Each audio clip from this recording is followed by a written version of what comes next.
Это первый раз форум проводится на Урале, в Сибири и на Дальнем Востоке. Первый раз проведение такого форума. Мы удостоились чести, Кузбасс, проводить этот форум. Указ президента подписан. Почему мы удостоились проводить этот форум? В 2018 году мы занимали одно из последних мест в стране по занятию спортом и одно из последних мест в стране по обеспеченности жителей спортивными сооружениями. По результатам 2021 года Кузбасс был признан самым спортивным регионом с самой большой обеспеченностью спортивными сооружениями для населения. Поэтому на основании вот этого, в том числе, и нам дали право провести вот этот форум «Россия – спортивная держава». Значит, на этом форуме «Россия – спортивная держава» он будет у нас идти, начиная с 1 сентября. Буквально на совещании, посвященное проведению этого форума, 3 дня назад под руководством Дмитрия Николаевича Чернышенко, я выступил с предложением. А давайте мы начнем, не просто проведем трехдневный форум, а мы начнем с 1 сентября спортивные соревнования по всему Кузбассу, на всех тех площадках, которые спортивные у нас есть. И предложил сразу несколько локаций. Новокузнецк, Шерегеш, Междуреченск, Кемерово, Белово. Предложил 5 локаций, в которых должны одновременно, начиная с 1 сентября, все российские федерации проводить соревнования, all Russian Federation would have their sports competitions, which will finish by the end of September, and during the forum we will honor and award the winners. During the forum, we will also have stands, and one united stand will represent Sheregesh. So that's why today I talked with all the developers, the investors. I told them that they should get ready and present their programs that are being implemented here. And I'm hoping that during this forum, because all federations of Russia and international federations will be present there. So during this forum we expect to sign lots and lots of contracts, and that will help us to use our facilities to the maximum. Last week, Mr. Lvitin visited Kuzbas. I didn't have much time, but still he managed to come to Kemerovo. Also, Mr. Abramchenko visited Kemerovo.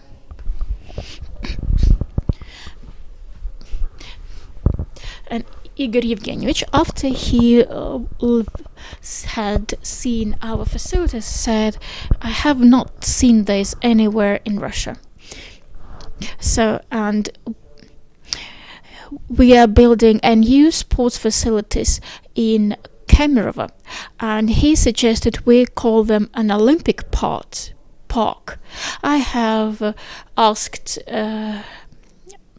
Mr. President give us right to call it, this complex of buildings, of sport facilities, to call it an Olympic park, because we have 24 Olympic sports represented there. This facility has a beautiful embankment, a big square rest areas, and the alleys of the heroes of the sport. So it's a great complex. We have what we can show you, and that's why this Olympic Park will be the venue for the forum.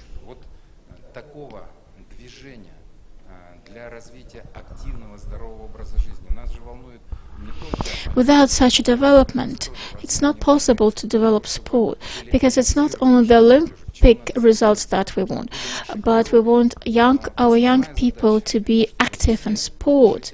The main goal for us is to stimulate local communities, lead active lifestyle. That's why we pay a lot of attention to the children. We want to educate our children to be active. We want to bring up shore people, those who love Shoria and Sheregesh, so that they would come here often and spend the vacation here. I can speak for hours about Sheregesh, but you know, the time is limited. That's why I have to stop my speech now. I will not be able to stay for the rest all of the day, but I will be happy to stay as long as I can. Today I started visiting facilities at 6 o'clock in the morning, but still have not enough time. I will stay here for about an hour, and then, if you allow me, I will very quietly leave you to work. Слово для приветствия предоставляется председателю экспертного совета Комитета Государственной Думы по туризму Христофору Константиниди. Внимание на экран. Christopher Constantinidi, a chair of the expert council of the State Duma Committee on Tourism. Dear colleagues, dear friends, good evening. I'm greeting you from Caucasus. I'm happy to welcome you all. Today we started a huge expedition in North Caucasus. We call it Caucasus Grand Turismo Route.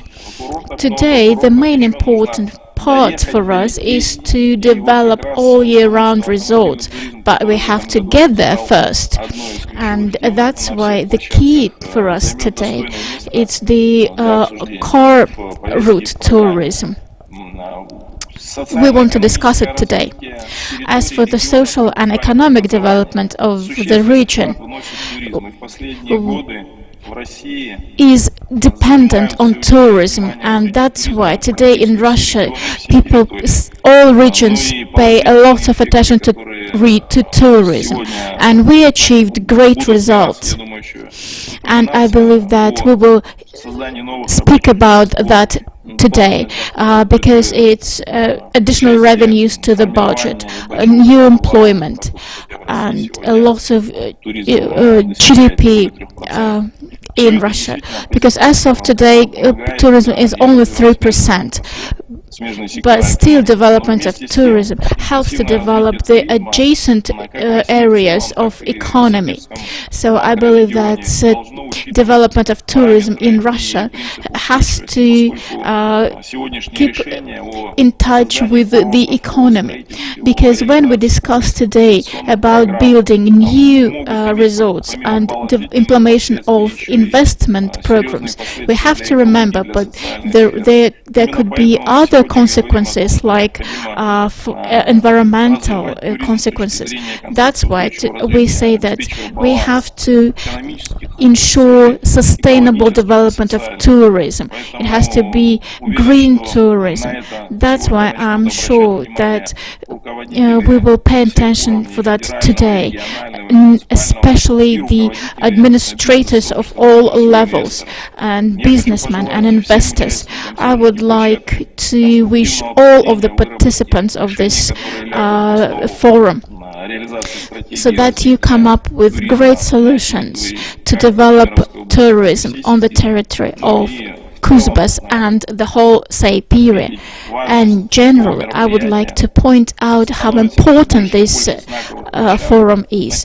More and more important forums are being organized that welcomes business, experts and authorities, and it gives floor to discuss with authorities our decisions. That's why I congratulate you all with this great opportunity. I wish you have new friends and you will work out important decisions for the industry. Спасибо, Христофор Александрович. Слово для приветствия предоставляется And now the заместителю welcoming руководителя Федерального word агентства we по туризму give to the Елене deputy Лысенковой. head of the Внимание Federal на экран. Tourism Agency, Yelena Lysenkova. Dear colleagues, good afternoon. I'm happy to welcome all of the participants of the forum here.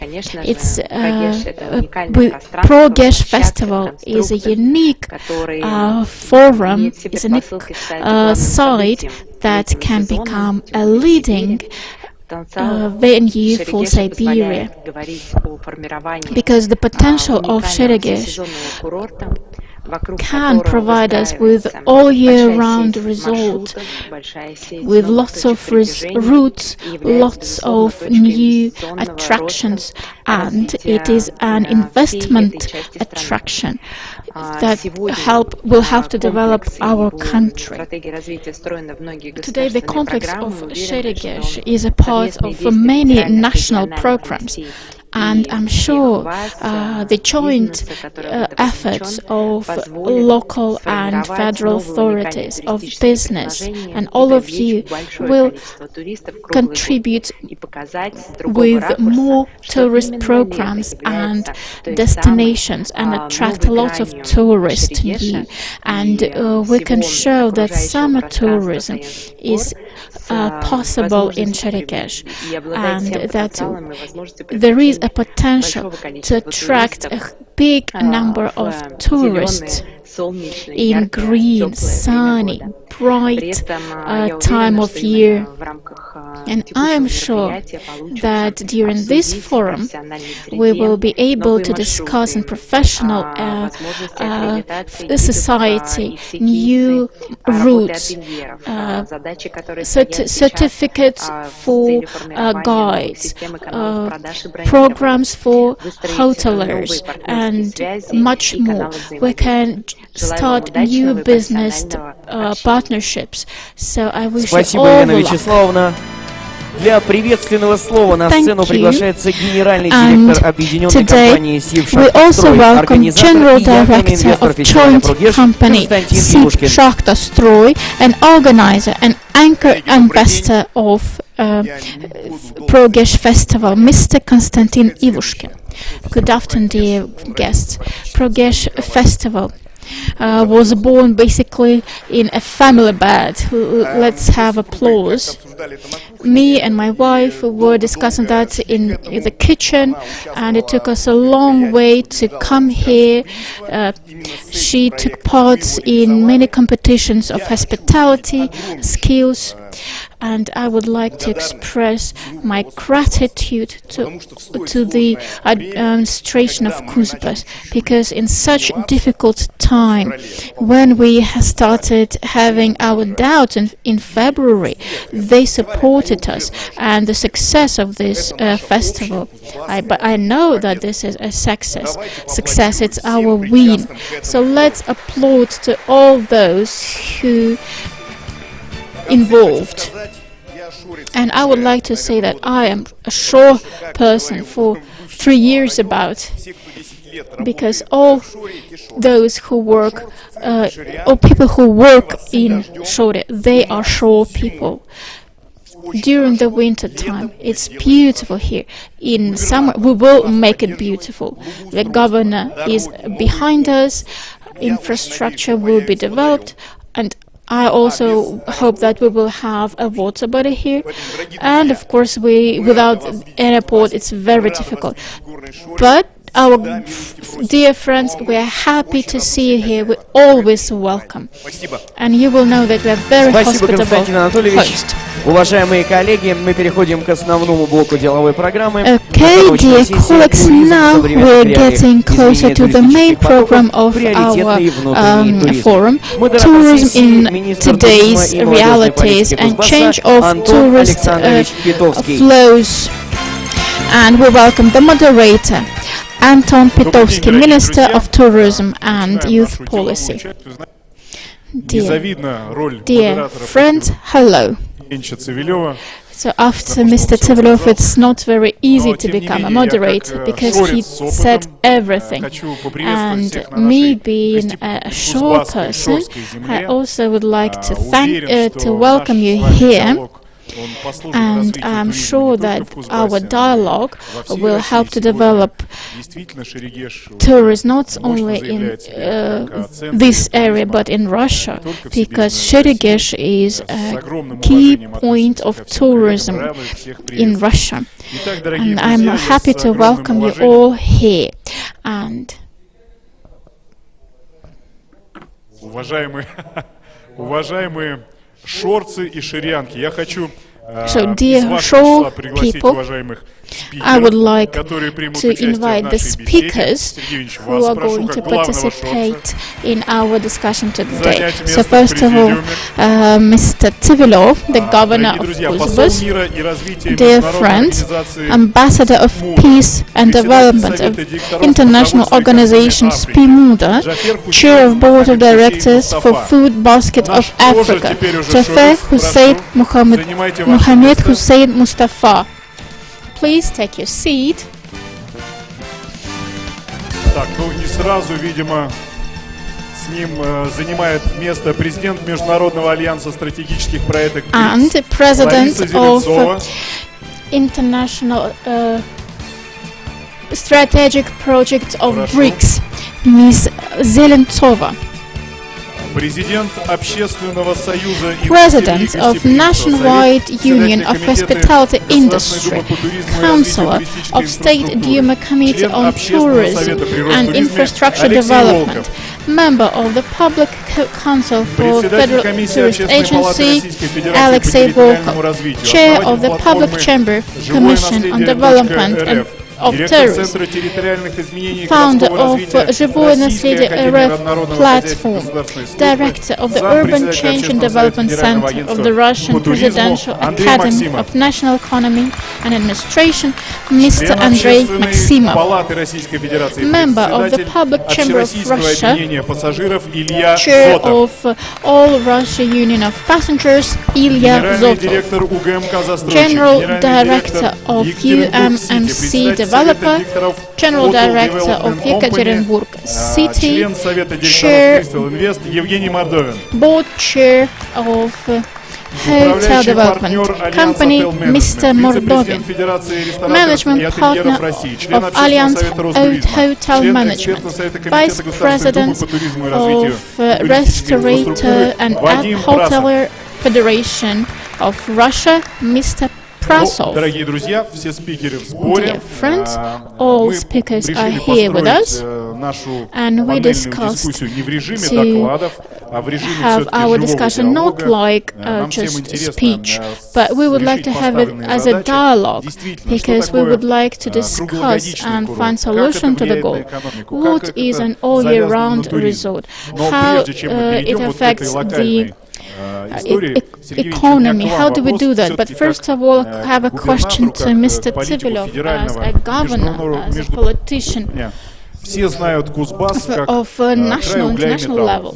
I would like to ask you, Kuzbas is known as a coal mining industry, and only recently we know Kuzbas as touristic place. So what role does tourism play in the economy of Russia, of Kuzbas? In the economy of Kuzbas,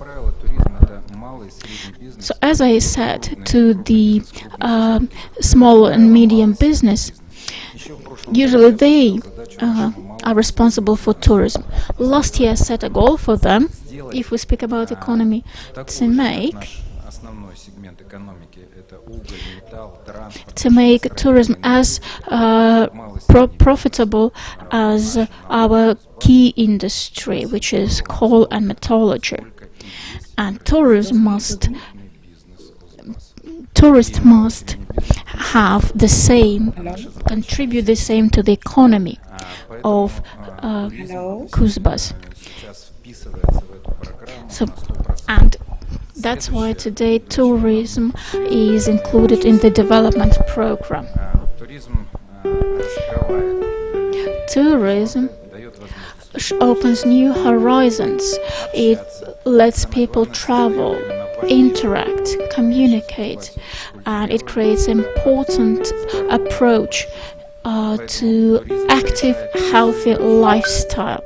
So that's why tourism tackles many issues. Another thing for us, especially during this uneasy period, we can say that we can call like iron curtain that we face from international community.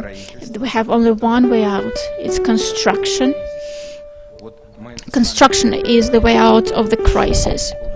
When we discuss that, hotels, future resorts, but today the construction has already started. Today investments are in, and this construction allows to work for builders, for steelworks, for concrete plants, because it gives work to all bunch of industries. That's why even today tourism is a driver for the development of this region. And of course I'm not saying that we see change in the attitude towards tourism and flow of tourists. We have to develop cooperation with those countries who are friendly towards us, because they can contribute to the number of tourists here, and more and more people would be in love with ProGesh. It's all pieces of one picture. So that's why today tourism is a basis for future development of Kuzbas, and those riches that our nature is giving us. It's colossal. We have to use that. We can. We don't know a lot about Kuzbas. We had Dynaterra event. It took us 3 weeks to put it together. I went to Shestakovo for a scientific conference. We wanted to have a scientific conference. I was very interested, you know, that our coal deposit is the oldest in the world, and we have a problem. It's methane that causes death of miners, that gets into the air. 1 cubic meter of methane harms environment in 25 times more than CO2. And of course we have to discuss the problem with methane emissions, and in order to understand how to solve this problem, because you know, the deeper the deposit is, the more methane is. I worked in Yakutia, there is no methane there, and scientists explained that for millions of years there were ruptures in the rock and all the methane drained. But then why our deposits that are much older, and also there are ruptures, but methane is not drained? Why is that? And why the deeper we go, the more methane we see? And we have to solve this problem, and I went to Shestakovo to solve it. And there they have a society of dinosaur lovers, because dinosaurs were living at about the same time as coal deposit was formed. And so that is why when the coal has been mined, we saw dinosaur bones, skeletons. And I wanted scientists to develop a mathematical model how methane is being aggregated. And that was the goal for us to go to Shestakovo. That was my objective, to go there. I was interested to find this solution to this, but when we got there, we started to say so. It's the biggest deposit of dinosaurs in Siberia. But scientists say, well, you might not be correct. It might be the biggest in the world. And then I kept talking. We said that we live. People have been living here for very long years, like millions of years ago. So, and I am hearing that we have wetlands of Shestakovo, which are also one of the oldest in the country, and how many species of plants and animals live there. These are unique lands. And when we were during that conference, we had an idea to host a festival there in Shostakova and have it a Dino Terror Festival, which is a territory of dinosaurs. During 3 weeks we managed to put this thing together. 24,000 arrived to the festival. 3 weeks to prepare. Can you imagine the success?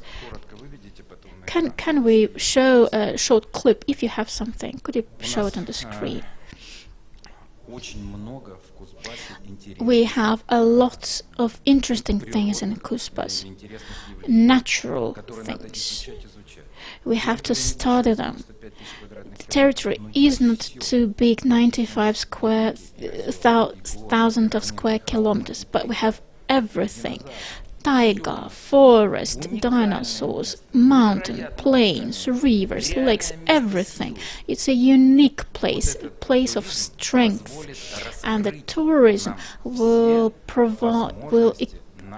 enable us to explore all the possibilities of the region, which are unique. And the more I study Kuzbas, the more I'm amazed with two things. First, nature, amazing nature, unique, and number two are people, unique and amazing people who live here, because these people can work and can do anything. They're heroes of labor. I tried to be brief. It is very interesting that you shared with us, because we see tourism as an industry and as a piece of economy, but also it's a tool for social and economical development, for international communication and cooperation. I think this is important to remember. That's why I have a question to Mr. Hussein. What do you think? How important this tool is, and can it, in the reality of our unstable world, become a solid point that we can use to develop the cooperation of countries? What do you think?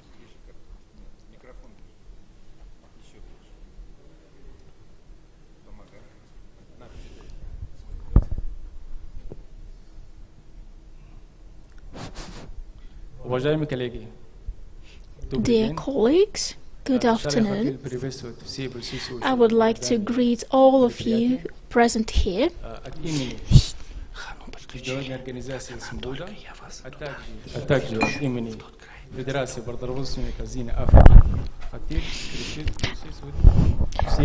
So I'm happy to be here today with you, being an chair of board directors of the Food Basket of Africa, and I thank you for having me here. The question that you ask is very interesting, and today I believe that tourism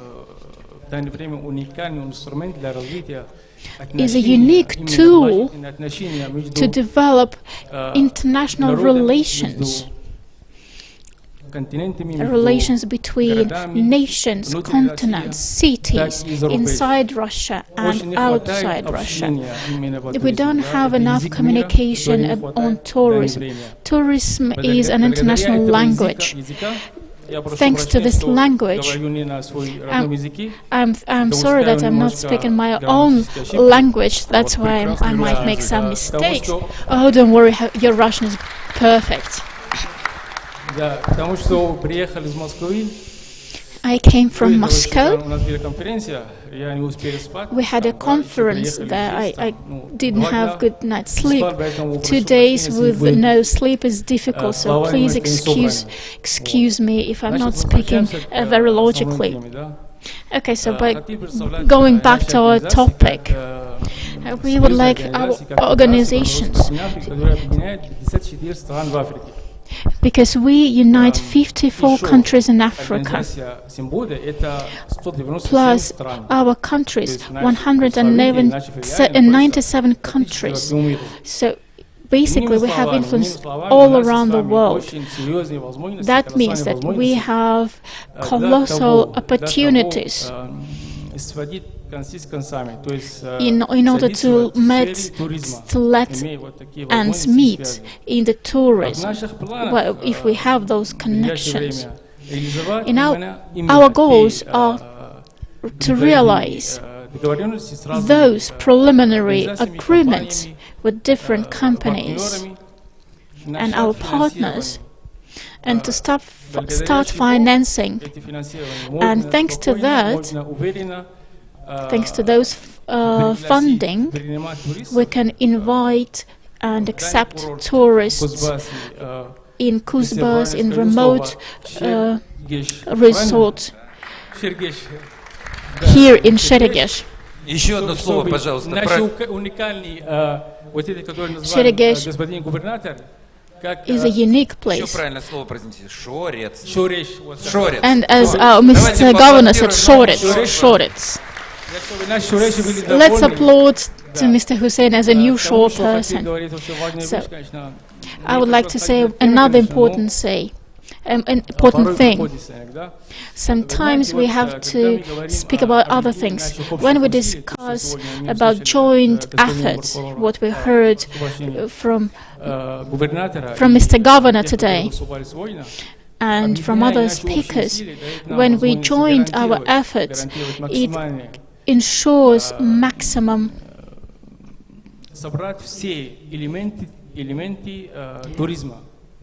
cooperation of all the elements of tourism. By that I mean culture, sport, as you said, and I mean traditions. And the most important is stories and history, because when we say history, I cannot let it slide, because history is very important. Russia has a great history, and I believe that this can unite us all. And because we have this feeling of historical must, and I feel that, and I believe that it's not only my feeling, it's a feeling of the whole world. Today I will be walking if it's okay, because I'm afraid to fall asleep. Another thing I would like to discuss, I think it's very important, it's a question, tourism as the key to unite nations and peoples and continents and cities in Russia. This is very important. If we don't pay attention to these issues of unity now,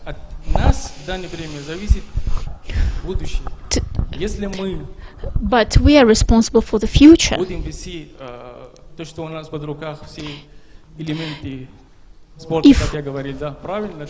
If we put all those elements, as I discussed, sport, culture and everything, or we leave it to a next generation, if we leave broken pieces to the world, if we leave hunger, war, it's not good. We must leave peace, friendship, development. So the development should not harm others. We can say a lot about that. This is a very important topic, and tourism a very big topic. We can spend hours talking about that, but as Mr. Stalin used to say, you can speak about everything and about nothing. I want my words, I don't want my words to be longer than my actions. I want my words to be actions, so that it all be met.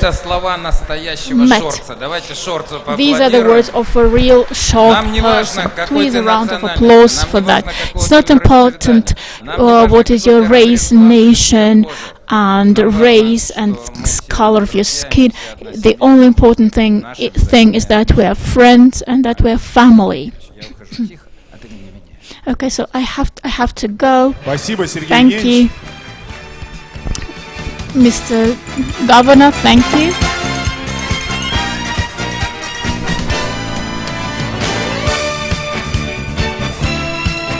Спасибо, уважаемый Сергей Евгеньевич, спасибо огромное. Друзья, мы продолжаем нашу панельную дискуссию. Dear friends, we continue. Итак, спасибо огромное, господин Хусейн. На самом деле, очень важный тезис. Очень важные тезисы в то время, когда некоторые страны закрывают свое воздушное пространство. When some countries close their air, their sky, here we met here and we discussed international development of tourism, and it shows the importance of this tool. And today we have another person. Координационного комитета партии молодежных лидеров и политиков при президенте Арабской Республики Египет. So today we have отдела развития бизнеса в Национальном банке Аль-Ахли, economic coordinator of CPUYP and head of development. Мы на самом деле для Египет уже давно является такой туристической меккой. Мы очень хорошо знаем, любим отдыхать в Египте. Скажите, вот в современных реалиях, какие вы видите перспективы развития наших взаимоотношений, как уже по имеющимся маршрутам, так и, может быть, по приему и ваших уважаемых земляков у нас здесь, в России и в Кузбассе? Hello, everybody. Good morning. Okay.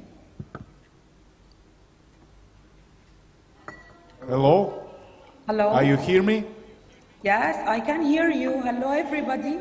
Hello, Dr. Larissa. Hello, Mr. Hussein. Good morning, everybody. And I'm happy for being here today. Здравствуйте, уважаемые коллеги, уважаемые друзья. Я очень рада быть сегодня здесь с вами.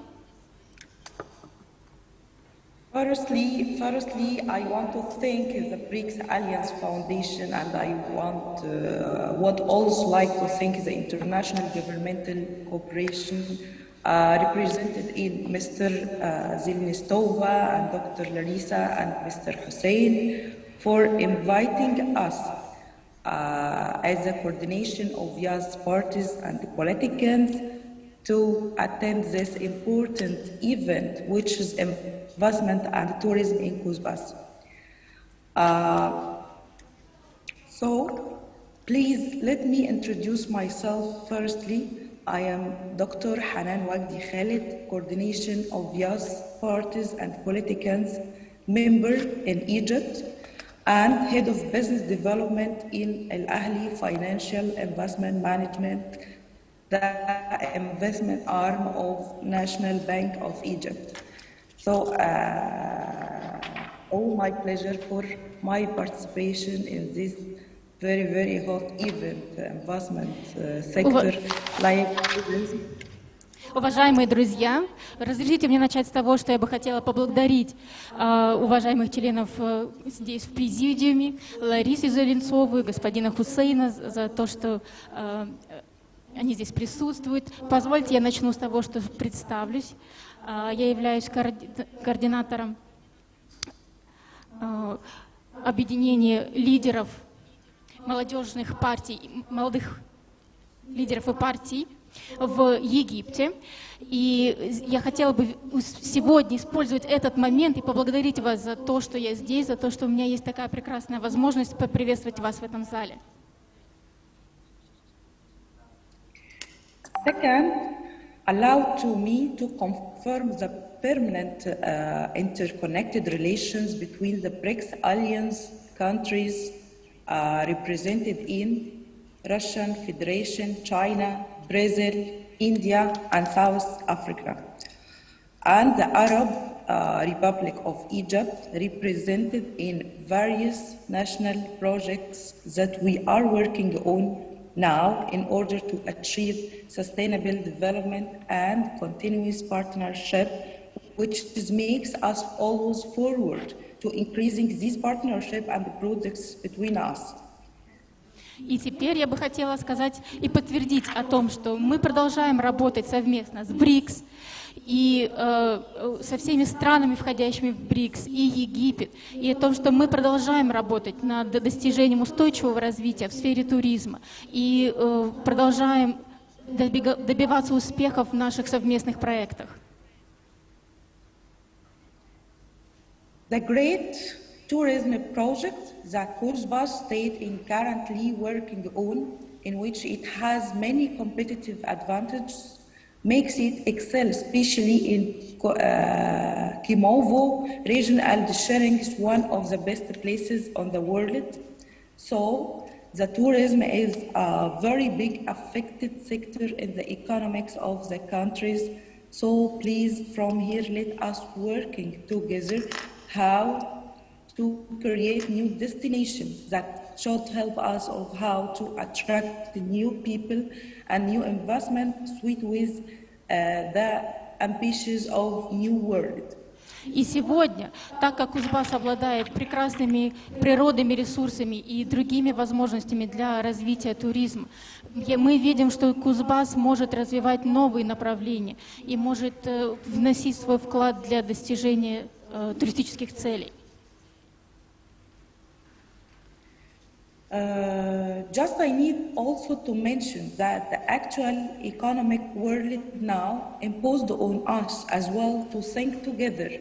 How can we develop new ideas of investment, especially in very important countries filled with assets and natural resources like BRICS countries and like Egypt? There is global challenges we are past now as a world.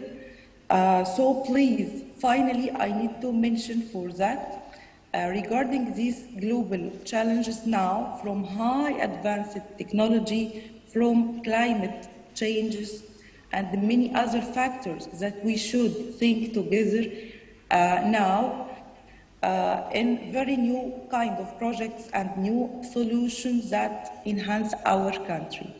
И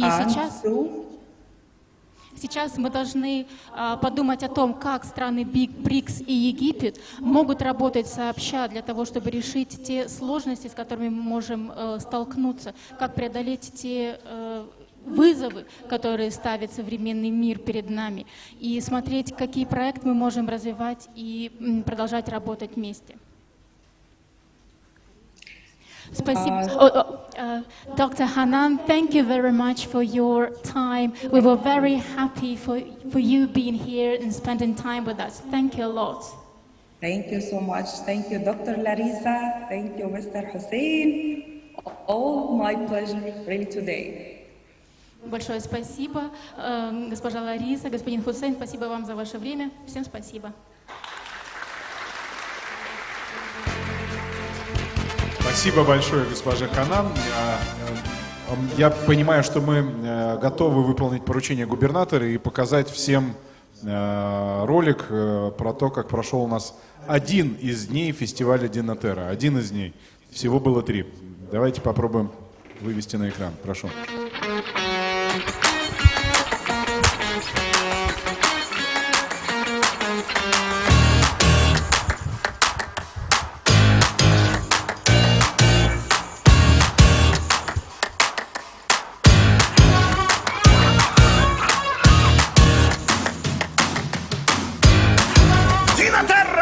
Welcome to the Новая Эра!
Вот так прошел фестиваль. А еще у нас в зале идейный вдохновитель этого фестиваля Никита Гирин. And today we have Nikita Girin here with us, whose idea was that this Dana Terra festival. And now we move on, because today we're discussing a very important topic. Today in tourism and in communities, public organizations are playing more and more bigger and bigger role, and there isn't any events that do not include those organizations. So that's why I would like to ask you, how do you see this diversification of flows of tourism? Okay, I'm happy to be here. Thank you for having me here. Dear shore people, I would like to welcome all of you here, and I would like to say, first of all, that after listening to our international colleagues on the level of National Duma, we decided to have organization something like BRICS or CIS companies organizations. So we would like to have something like BRICS plus union, because tourism needs those kind of organizations, because tourism is a soft strength. Let me give you an example. When children go abroad, it's one thing, and when people from abroad, children come here, they see Russia and they go back home, and then they can share their opinions about Russia. But you see, we are not far from Turkey, we are not far from Dubai, from other countries, and they could come here and see shore people. We have lots and lots of people here today with us, and we would be happy to develop that. So the head of the region said two important things. First is to increase the revenue from tourism, and second, make these resorts top in the world. In order to enlarge the revenue, we have to shift to tourism and industry of hospitality. This transaction will take 10 years. We started 2 years ago. Among our ideas, we want to build module houses that are fast to build. We want to develop infrastructure, and we would like to create this industry of hospitality. Christopher Constantinidis, our first president, brought us to Caucasus, and we signed agreements with the 7 subjects of Caucasus. It was the first time in history. Next step was to create this area of Caucasus Grand Turismo. On the territory of those 7 regions, we issued special documents, and we have the experience, so we can help Kuzbas. And industry of hospitality is about people. So thank you, Ms. Natalia, because you held this competition of hospitality, and when I take part in those competitions, I see how important it is to create this community of masters of hospitality. Those are people who develop the area and the industry. And now we started to have a register, a list of ski resorts in Russia. Do you know how many we have in Russia? 400, including alpine ski bases. So please raise hands those who can ski. Well, you see lots of you. And who went to ski? Well, you see the potential is huge, and that's why we need to meet, we need to communicate, for example, have joint ski passes. We must create clusters, and we want to unite those clusters, make them or help them to develop big resorts, small resorts, and make national routes of ski tourists all around Russia. And it will not be important if the tourist is from Russia or from abroad. If he comes to Krasnaya Polyana or to Elbrus or here, but the service, the level of service should be the same. But so here, when we go abroad, we usually don't expect much of the hotels. But when we travel here within Russia, especially if it's a 5-star hotel, we expect a lot. Another thing, we have to develop or create possibilities for development for ski resorts. That's why we decided to start a national award for ski resorts. People who come will pick up, will choose the best one. So we created a site where people can go to and vote for the best ski resort. You all can participate that. And so I think that the national award for ski resorts is very needed. So that's why we would like to create this community of ski resorts. As for the Duma, we have denied a bill on touristic territories, but we are studying other approaches to cluster development. We have 164 tourist clusters. 90 of them do not work because there is no approaches, economic approaches, preferences, no other approaches to that. So there are no investors and there are no ways to attract investors. That's why we are working towards the fact that to make those clusters formal, prepare the definitions of that and make them work. And also we have a special law on house guests, because we want to legalize illegal sector. For example, in Crimea, it's almost 90%. So there's a lot. You see, the budget doesn't have this huge revenue. That's why if we legalize those guest houses, if we make a list and register of that, if we develop a national route, I'm sure we will be able to achieve a lot. And Russian tourism agency and state provide big help to develop camping and other routes for tourism. And I believe that we are all friends here and leaders are here with you and ready to support the results. Thank you a lot.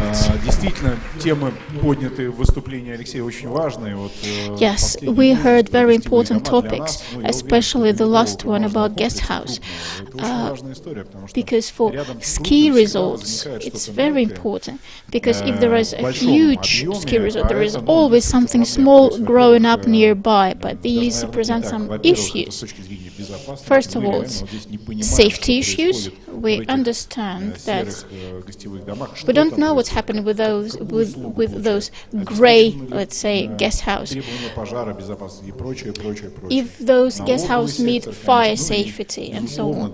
Second thing, it's taxes, and the next, it's for those businesses that work legally. It's a bad competition.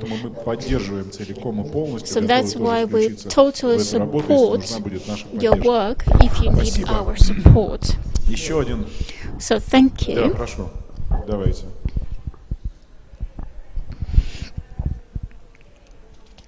Я прошу прощения, все-таки лучше микрофон взять, потому что у нас онлайн-трансляция, и чтобы все слышали. Спасибо, да. Олеся Кадакина меня зовут, я предприниматель. Alessia Kudakina. I'm an interpreter. I was born and raised in Kemerovo. I love Kuzbas. I know there was a federal program where ambassadors and bloggers were talking about different tourist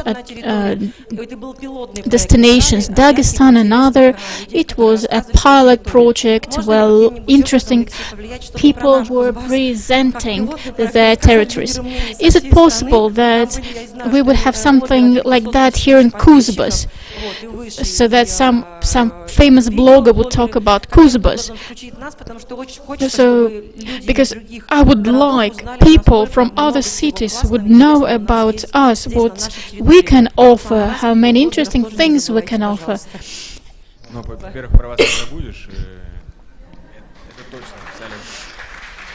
И сегодня вы абсолютно точно заметили, что you were right to say that to talk about cities, territories and villages, it's the job for those people who live there, because people who live in Kuzbas, they're the best people to talk about Kuzbas. So let me just say that I'm ready to be your partner. So those blog tours, photo tours, we have those projects. We have that once. 8 hours of moderation. In Khakassia, I was a moderator of an event, and we decided that all republics have to be joined around Tiva Republic. And on the St. Petersburg International Economic Forum, a month later, a new route was represented that included all of those territories. So what I mean is that the initiative that you have, an initiative that a territory has, can be supported and will be supported by the authorities on different levels. In the issues of communication strategies, information tools, blog tools, you can talk to our specialist and discuss that. And let me say, another important topic is that it's side of the road service. This is especially relevant to Russian south, because they don't have airports. They only have on the road transportation. That's why it's very important to have introduction, like cafes, hotels, parking areas, gas stations along the roads. So I would also want to encourage you to take part in that. That was a very interesting topic. For a long time, ProGesh was a local Kuzbas resort. About 20 years ago, it was like that. After that, we managed to grow bigger and become a Siberian resort. But for a long time, we were, like Siberian resort. It was a huge problem because the problem is that during the weekend, the place is overcrowded. During the weekdays, not enough tourists. But now we reached an international level. People from other regions of Russia come here, from Urals and from other regions come here. So the question is, how can a local brand become a national brand? I would like to ask that to Andrei Maximov, because I believe you can give an insight on that. Thank you for your question. Thank you for having me. 15 years ago, I visited ProGesh. And today, when we arrived here, I was amazed because instead of small houses, huts, small resort, I saw big and very modern resort, which still keeps this its atmosphere of unicality. Last night I returned from the Athens, where we met International Association of Chambers, and I can compare the service I had in the 5-star hotel in the Athens. We said that wear of marble, wear worn towels, and here we came to Olga Hotel. Who would have thought? We went to Natalia and we saw a real marble and high-class service, and of course that impresses. I give compliments to Sheregesh, but at the same time I can say that up to the first numbers in the national ratings, Sheregesh must grow. Unfortunately, we see that informational process, regardless those tools like bloggers and information tours, they are not enough, because first we had COVID, next the borders were closed, and the polls show that where people want to go except for Crimea, and people say Altai or Baikal, but it's impossible because they're overcrowded, there are no free rooms, or the ones that have are extremely difficult. The only new destination is Dagestan, but still we have chances to get to this list, and there are tools to do that, but these are not technical tools.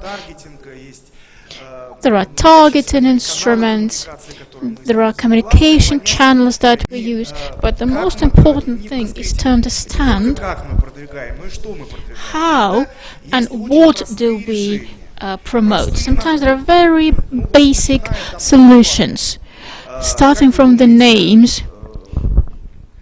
For example, what do you think? Mr. Mishkin, city Mishkin, and people know that Mishkin city. Do you know the second visited place in Orenburg region? It's Sulalei Lakes, and the second is Luna village. In that village, they used this name, they built a tourist complex, and to go to moon, Luna in Russian is moon. So if you want to go to the moon, you just come to Orenburg region and go to moon. But close enough, in Chelyabinsk area, they have Paris, Berlin, and nobody go there, because the promotion tools were not effective, and next they offer nothing to see.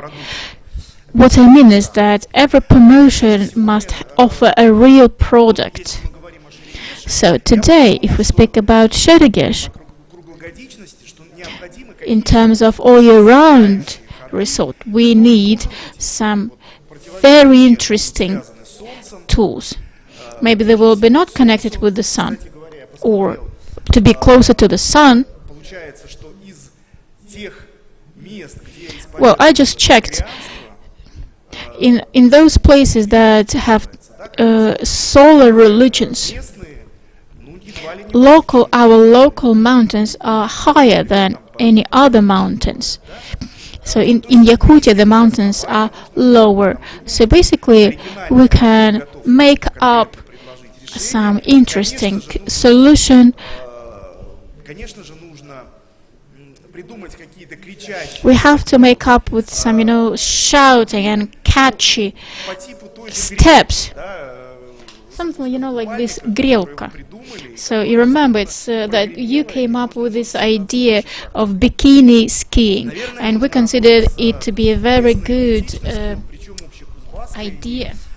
Another thing we can work with is a local identity, not only shore identity, but Kuzba's identity. And here,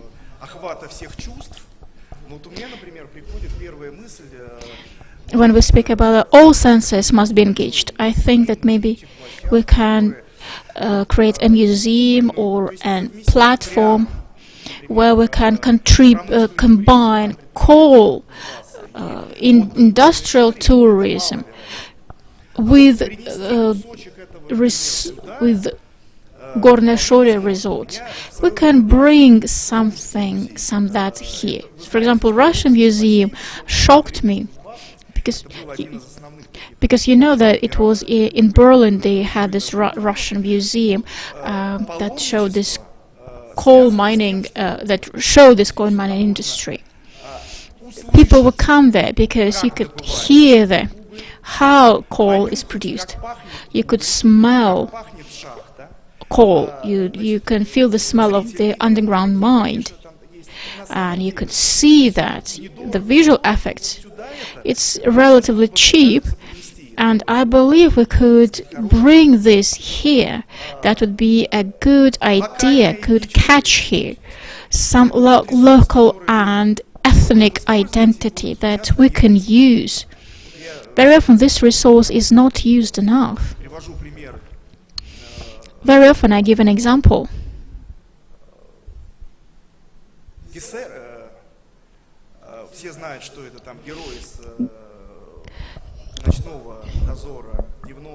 Well, these are characters of our books, but in reality it doesn't come from book, it's from Buryat myths. Unfortunately, it didn't work out, but still Buryat people could promote that because in many it had a potential, and many national newspapers would print about that. So that's why we can talk a lot about that. I cannot say a lot. I would only point out that if we can combine product, logistics and promotion, we can reach a new level. For example, Dagestan managed to do that. And we were part of that. When we were presenting ourselves in Живое наследие platform, it was like Caucasus Machu Picchu. Today is the top 5 places in Dagestan. So it's possible to break through. Plus, if you add the airport here, and if you think of what would be the new target audience, what new people could come here. I just checked the distance from Moscow to Kuzbas and to Dubai is basically the same. So if there is an airport here, if there are direct flights from Dubai here, why not? Can you imagine how interesting that would be for people who live in desert to come here and see the woods, taiga? So there is the possibility there.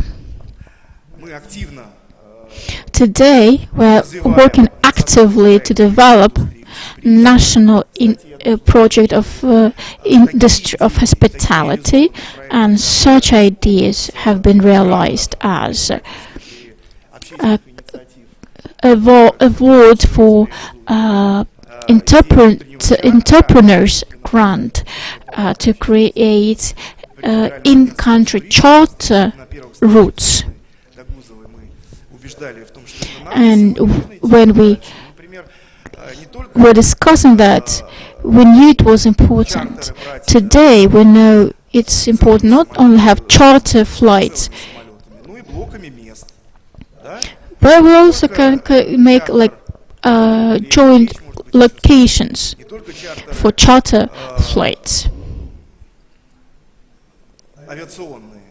not only flight, like charter flights, but also railway charters. Why not?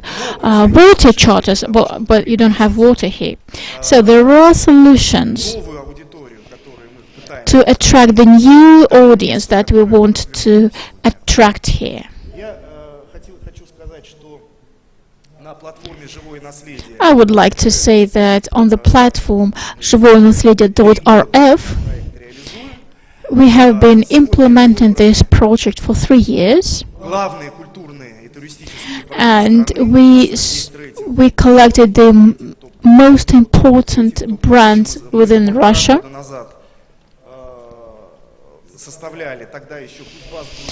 A year and a half ago, we made a list of all the resorts. Back then, Kuzbash was only developing, but now you are ready to join that, and you can add tourist facilities in our platform. You can add events that you offer. And being tourist, you can go to this platform and use search engines in regions, in topics, in brands. You can come up with your route,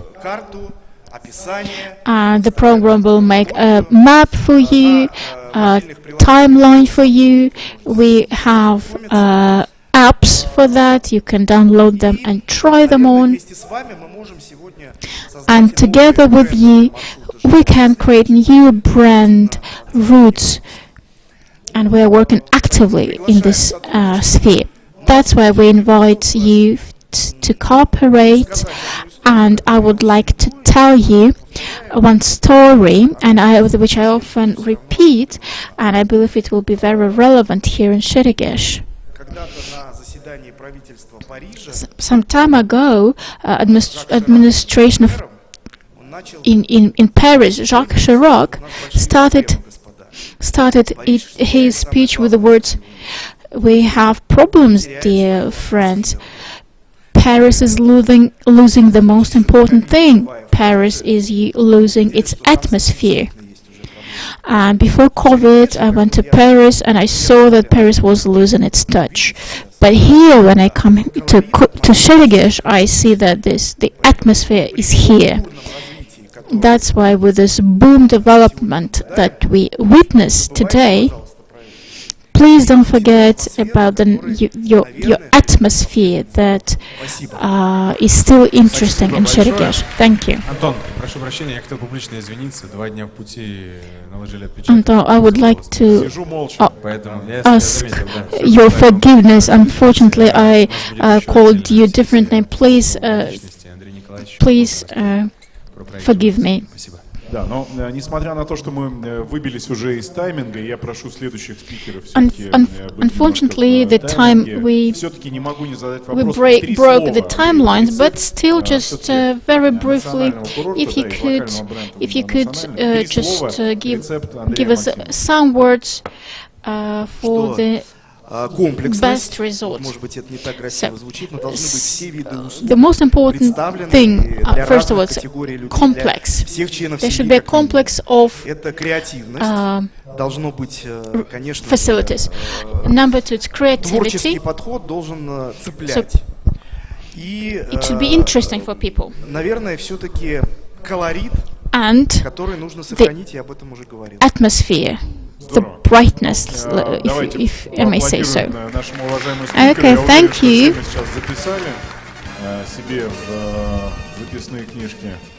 We noted those keywords. Dear friends, we'll move on. Every touristic location must have its thing. And issues of infrastructure, of logistics are extremely important, especially here in Siberia, where we have huge distances. And that's why it's important for us how to tackle those issues. Mr. Governor told us about the project to build an airport, which would be 10 kilometers from the mountain it's great. In Russia, it's the first time. The only example is in Innsbruck, where airport is very close to the mountain. They say, before airport, Innsbruck was just a small village. Now it's, but as for here, Sheregesh is not a village already, and we're waiting for positive change. But we would like to ask you, what is logistics? What is transportation in terms of development of the region? Good afternoon, dear friends. I believe I don't have to tell you what transportation is. You know that. Yesterday, a transportation committee met that concluded the most burning issues concerning transportation.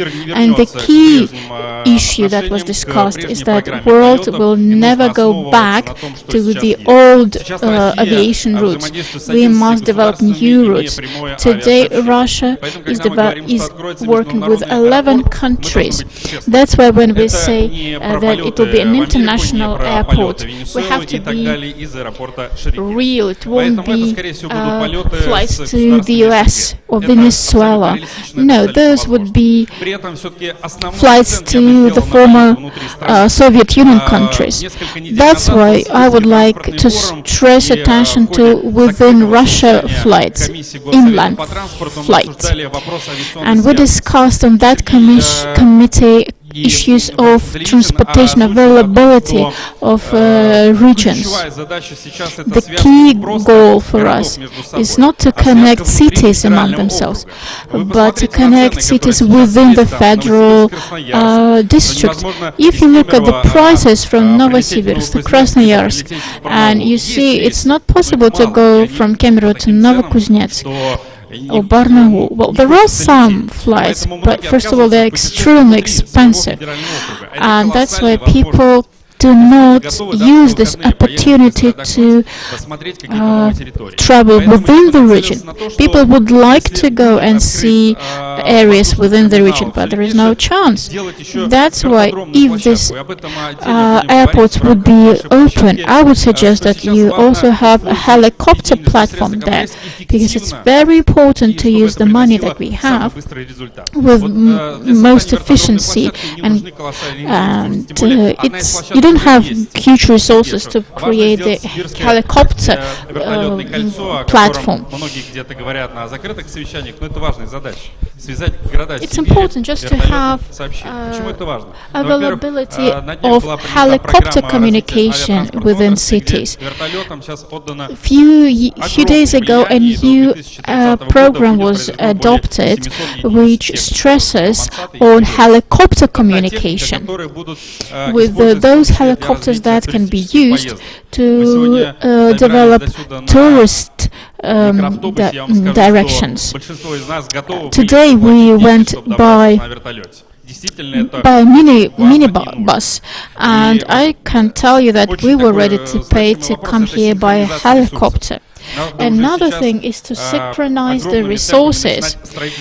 We have to start creating hotel infrastructure and infrastructure that the government mentioned. Because when the airport will be open in 2025, we will face the lack of infrastructure, and it will be too late to start building hotels in 2025. Another thing about helicopters is the availability of helicopters. For many people, they see helicopters, as a luxury. That's why authorities must create supporting programs to introduce helicopters in regions, and that would make it possible to travel for 5,000 rubles, 10,000 rubles by helicopter. This is acceptable for people and to go and travel and see areas within the country. And people would be using that, especially in Siberia, there are places to see. That's why, dear colleagues, I would like to invite you on our segment where I would say more about helicopters. Well, let me say that I'm completely agree with the inland flights, but I would like to say it's also a question how areas interested in that, because many regions are not working actively to develop those routes.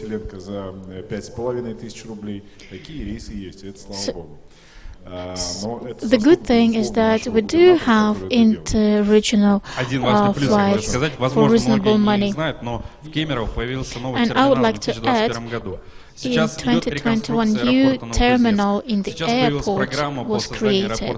Novokuzhnetsk airport is being renovated. Airport in Sheregesh is being built. So, and all of that requires a lot of attention and support from the administration. We also discussed on a Siberian forum that we face controversy between helicopter communication and plane communication. We don't see it as a controversy. They should be regarded as a joint solution. Why do we need airport here? We need airport to attract new people. And as for where those people would be welcomed, we'll address this question to our next speaker, who would discuss that as being an investor. Our friend, dear friends, let me just say a few words about the area we want to create. You can download this presentation online and see details. First, few words about our company. UMMC Developer is a leader of developers in Russia, and we build a lot in Yekaterinburg. We have our own restaurants. 60 people visit them every month. We're also building housing, and we are a leader in the housing building. So Makarinsky and Nagorny housing facilities are great examples. But let's say a few words about the location that we want to build. The area is 424 hectares, and we propose to build on the lower part. It would be housing area, hotels, apartments, and retail. There will be development centers, kindergartens, restaurants, shops, so that we will create a commercial area there. On the top there will be lifts, ski lifts, and in order to make the construction faster,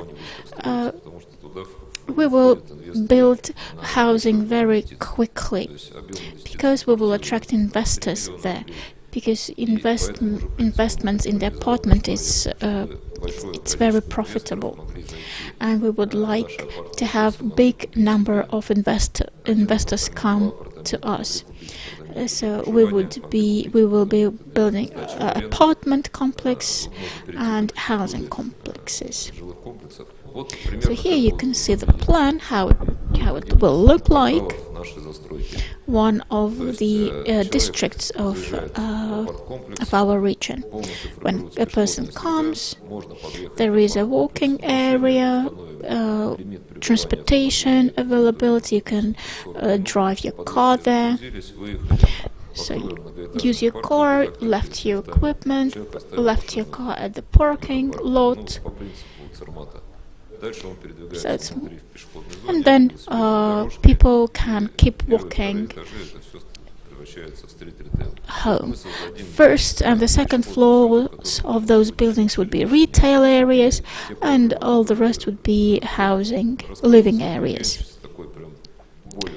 So as the governor said, you remember he mentioned the sidewalks for pedestrians, not just 1.5 meters, but 4.5 meters. We totally agree. We would like to have those sidewalks available for people, for cyclists, so that they would be safe from cars.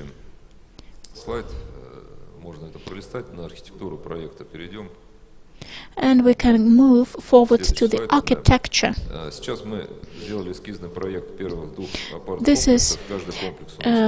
These are two apart complexes for 350 rooms.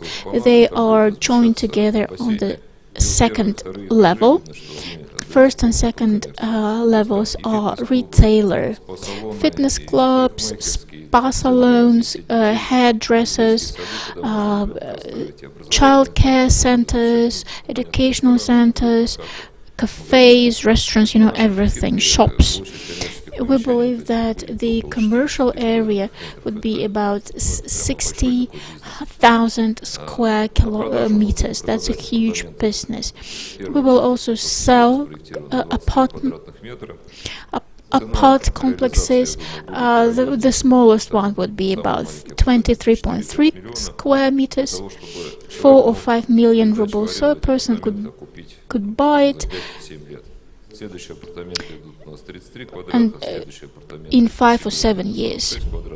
Some bigger ones would be 35.7 square meters, 46.1 square meters, 72.5 square meters.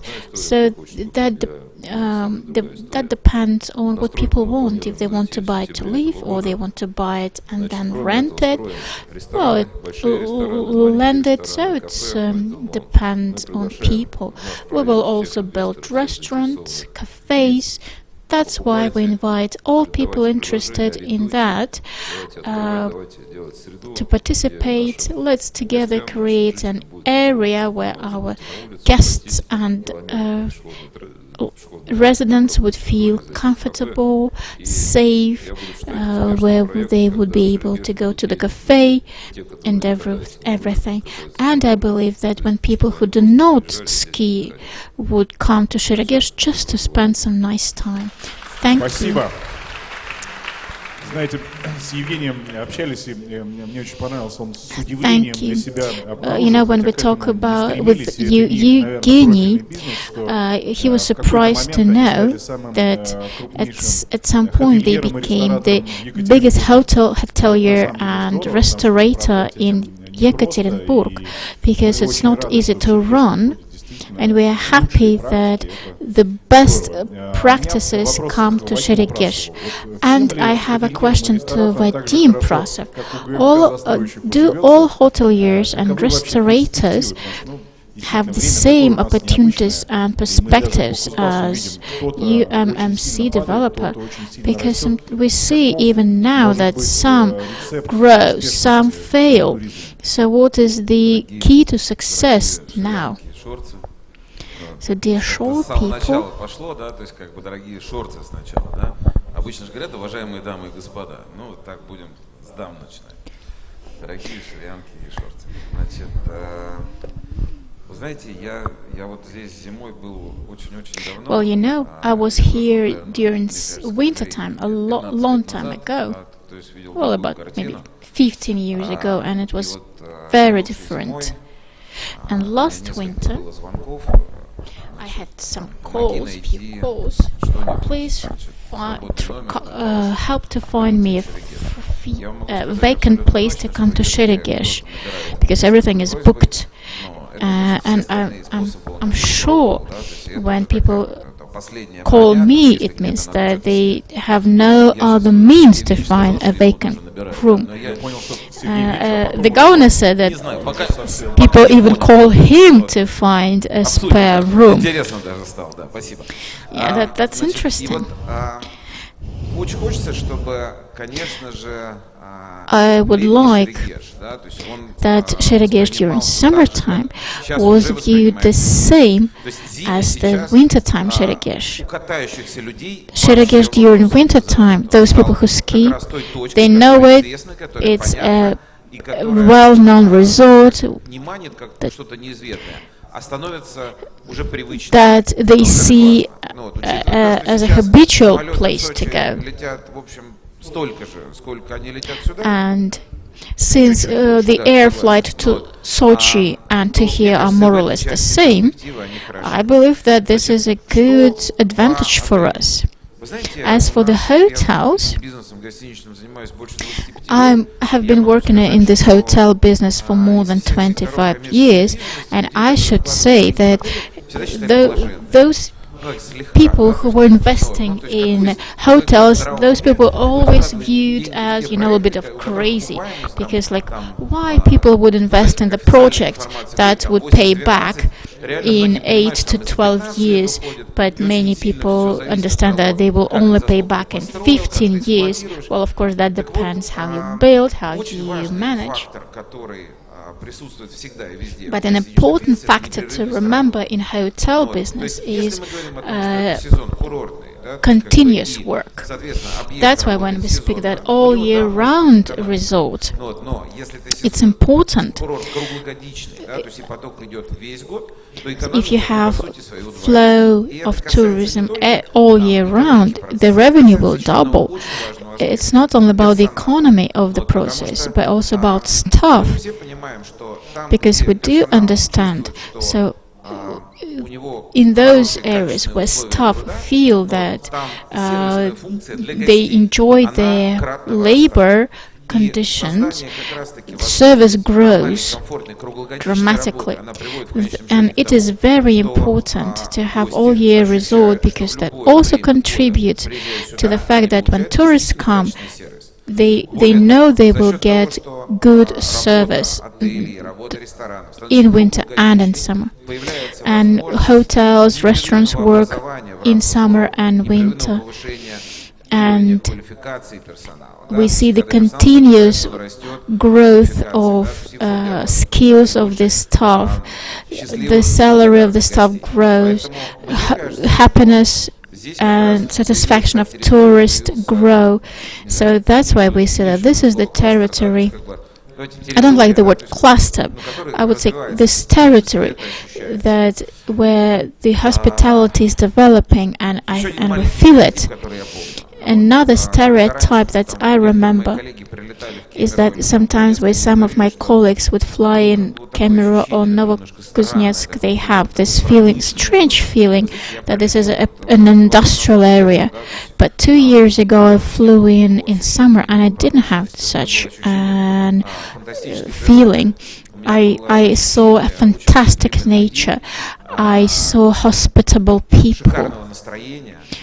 Great mood. An important thing is that Siberian people, if they want to do something, they will do it.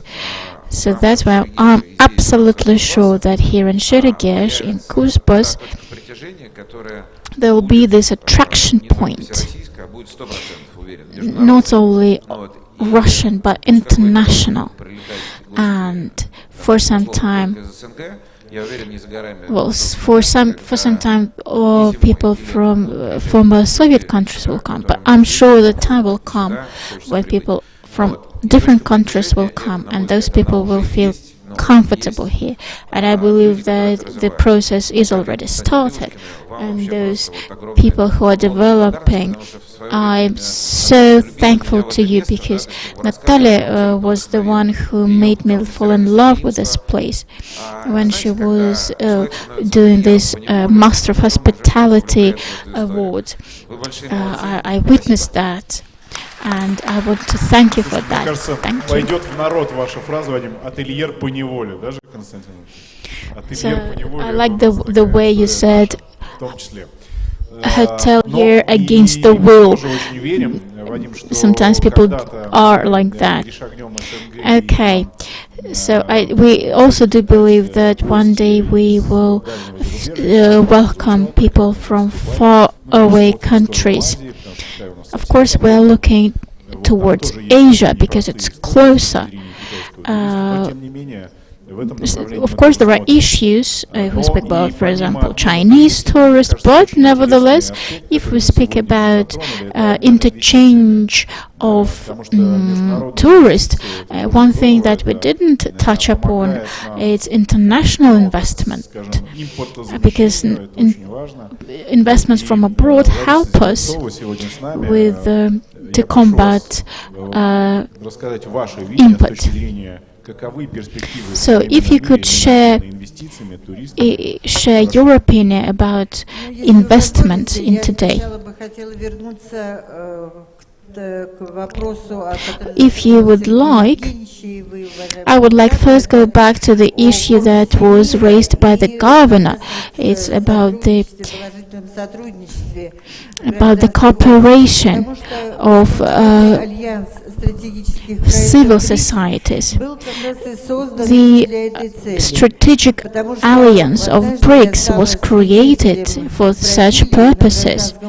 In Brazil, once I witnessed that when heads of countries had a meeting, and at the same time the civil forum went to demonstration against BRICS. It was because people did not understand what BRICS was, and the work of our opponents was successful. And when in 2018 we had a forum in Delhi, people, representatives from 20 countries came there, and that proved that all people want peace, they want to be heard, they want to be friends, they want to have projects together. It was a highly successful forum in terms of communication between nations. Starting from there, representatives of different nations started to address us and asked us to appoint representatives of BRICS alliance there. Iran, Bahrain, Iraq, among others, and African countries and much more. So countries that are not within BRICS, but all countries still share our ideas, and I'm proud to say that on the 14th BRICS summit, 13 countries took part who would like to become members of BRICS, and we played our positive role because we managed to become friends with these countries. And answering another question about how can we represent the region, we have such an opportunity. For example, in Moscow, we are friends with international Chinese corporation that bought near Botaniический сад metro, a business hall, hotel, and apartments, and they offered us cooperation, let me say, to become friends between Russian provinces and Chinese provinces. I see it as a very successful project, and they are ready to support our request to invest some Kuzbas projects. Another thing that I would like to say regarding Kuzbas, Kuwait, that might look quite surprising, but me and Mr. Hussein, we welcomed a person from Kuwait, and he wanted to become representative of BRICS in Kuwait, and he would like to participate in investment project here. Another interesting thing is with South Africa, where our representative a local person. He graduated from medical university in Donetsk, and now he has a pharmaceutical company. He has a football club, Sportak, and in September we will have in Durban a forum regarding culture, business, sport, environment, and I would like to invite those of you who are interested to go to to South Africa, and representatives of neighboring African countries would be there, and those ministers, ministers of industry, minister for tourism will be there from Cote d'Ivoire, Zimbabwe, and others. That is why I believe that communication is key, because it brings the biggest results. And I believe that such a visit, if anyone is interested, we can discuss that directly. As for the investments, today, I believe that this is possible.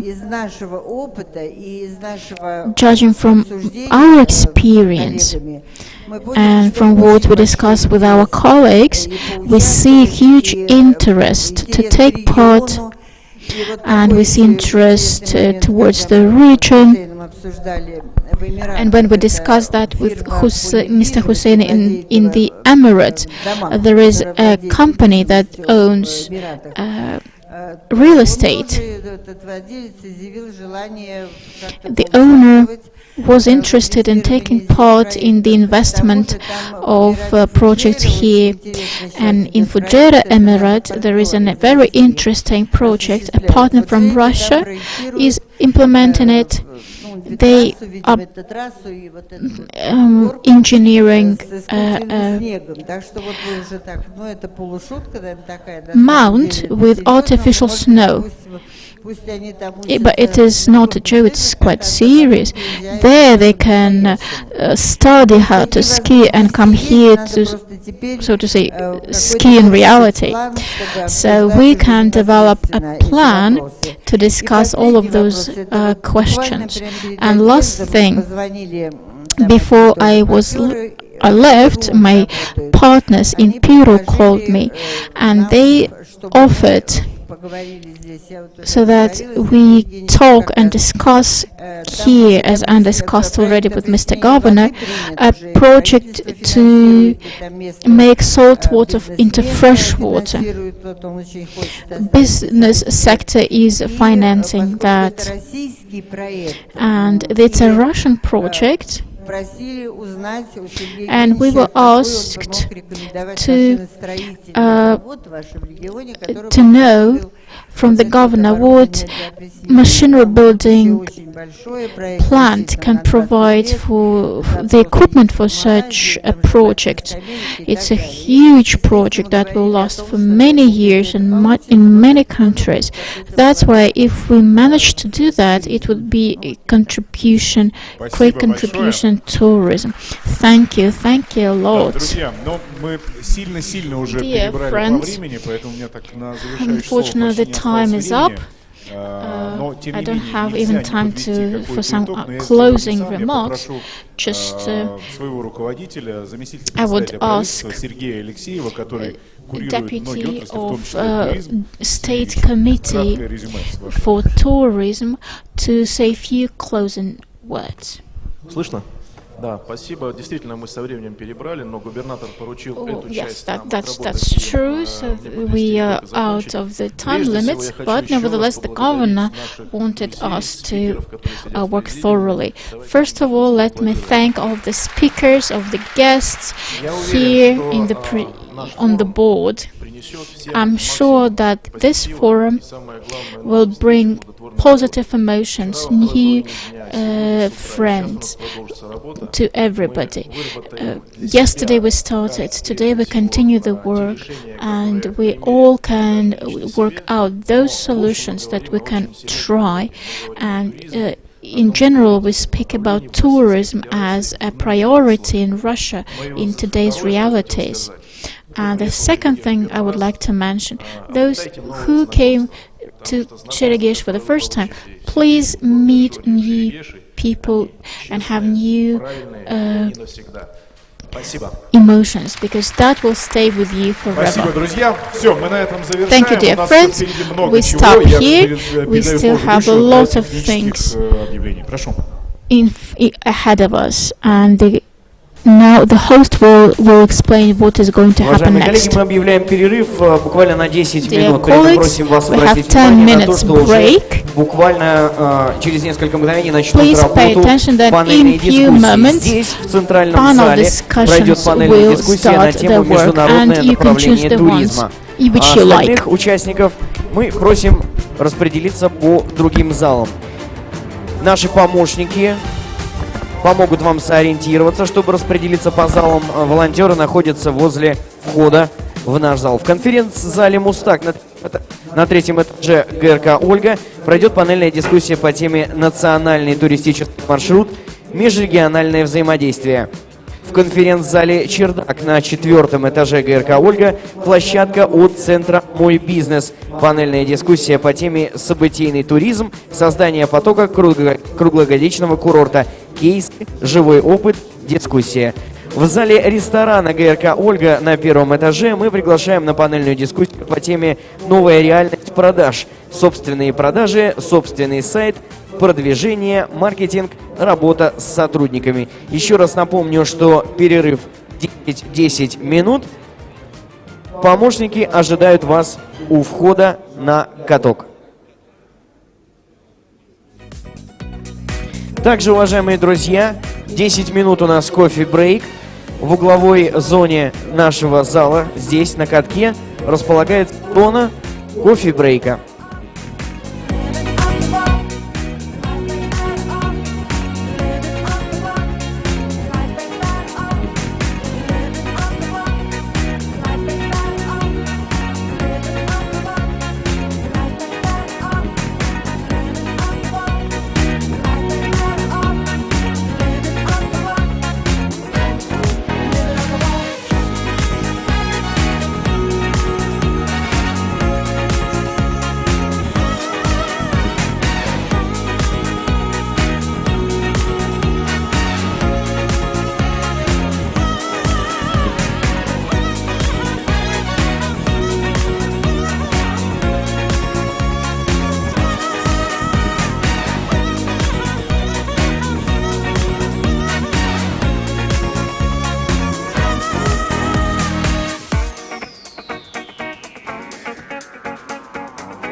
Living on the wall.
уважаемые друзья, просим постепенно занимать места в зале. Наша панельная дискуссия начнется уже через 5 минут.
Уважаемые коллеги, просим вас постепенно возвращаться на места в нашем зале. Начинает свою работу наша панельная дискуссия.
Да?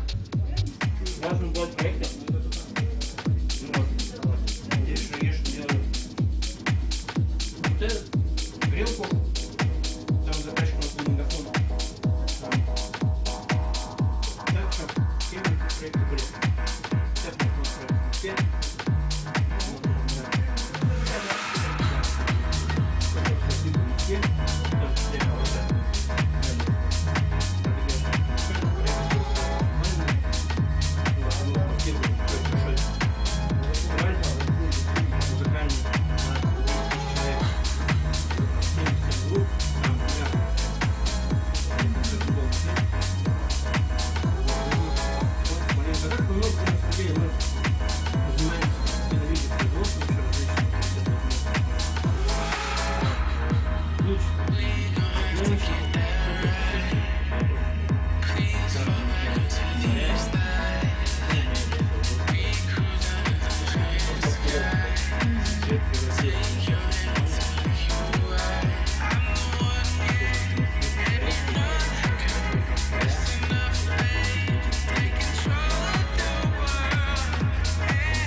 В Томске мы были несколько раз. В Томске находят несколько наших заказчиков как раз такую видеопроизводству, по контенту, все, что с этим связано. Вот, и там вот я бывал приличное количество раз.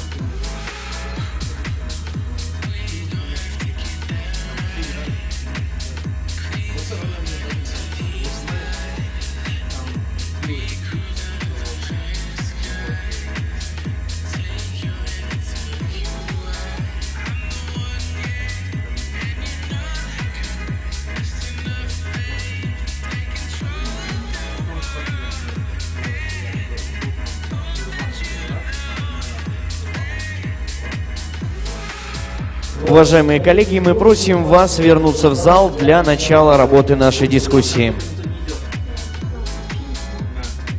Мне кажется, это, в принципе, практически стопроцентная посадка по аудитории, которая возможна на следующей сессии. Они вот тупо слушают со всякими важными там мужчинами. Такие, ну ладно. Что вы не смотрите на весь день? С ним вообще делал пиджак с белой рубашкой. Сидим, идет. Ну, еще молодец. Он часто был молодец. Да, ну из-за Цивилева сейчас весь форум съехал на сайте. Он вместо 7 минут выступал 36. Сначала приветственный слово, что там ходил. Потом на кресло сел опять. И привет. Все, там сейчас на самом деле сетка онлайна, которая в тех 4 залах, там сейчас ад творится. Там просто ад. Когда наши родители сообщили о том, что таймер сдвигается на 35 минут, там, конечно, они меня сейчас не стоят.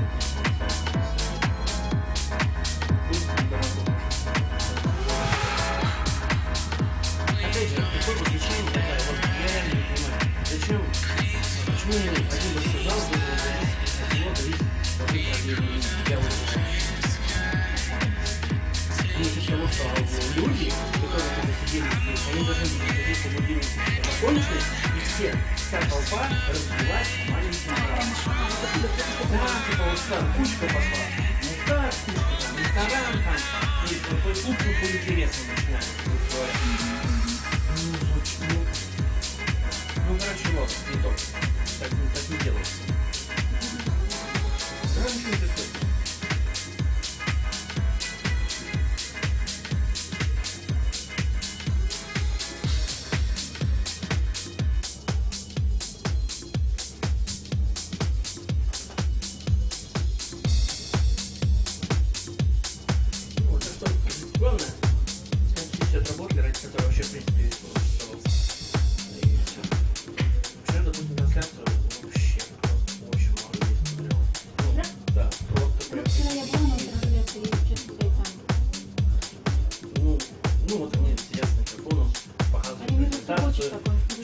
Что-то обсуждают, я тоже зашел и такой, ну, наверное, профессионалам это интересно. А вот сейчас это...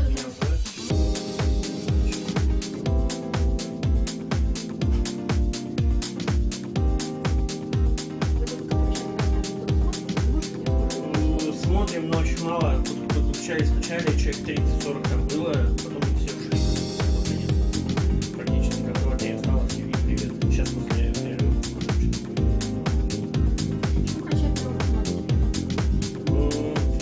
На 70% ребята. Оставшись наши 15 азиатских братьев зашли. О, круто, кто это?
Chance.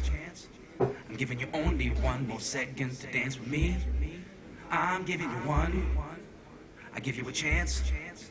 I'm giving you only one more dance. One chance. I'm giving you one.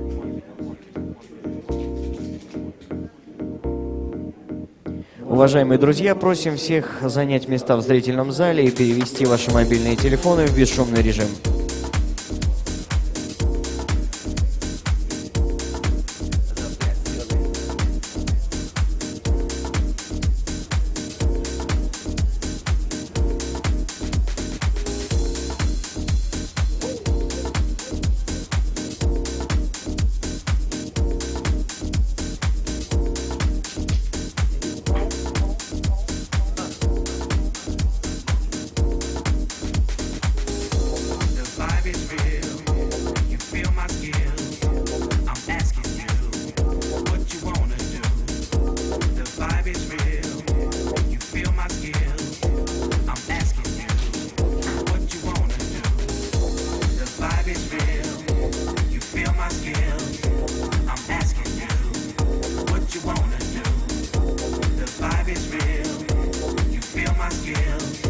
I'm asking you what you wanna do.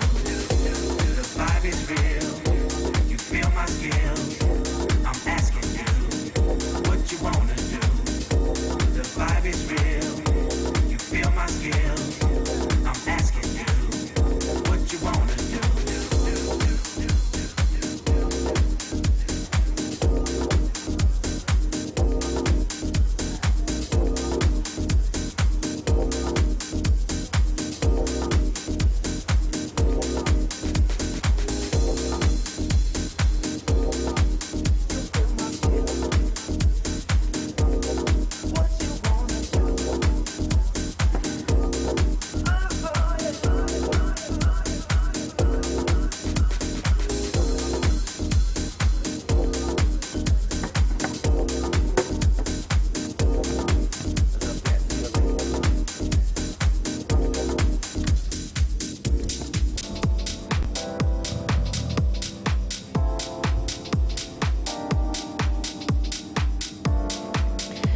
Уважаемые коллеги, уважаемые друзья, всем еще раз добрый день. Мы начинаем панельную дискуссию на тему «Международное направление туризма».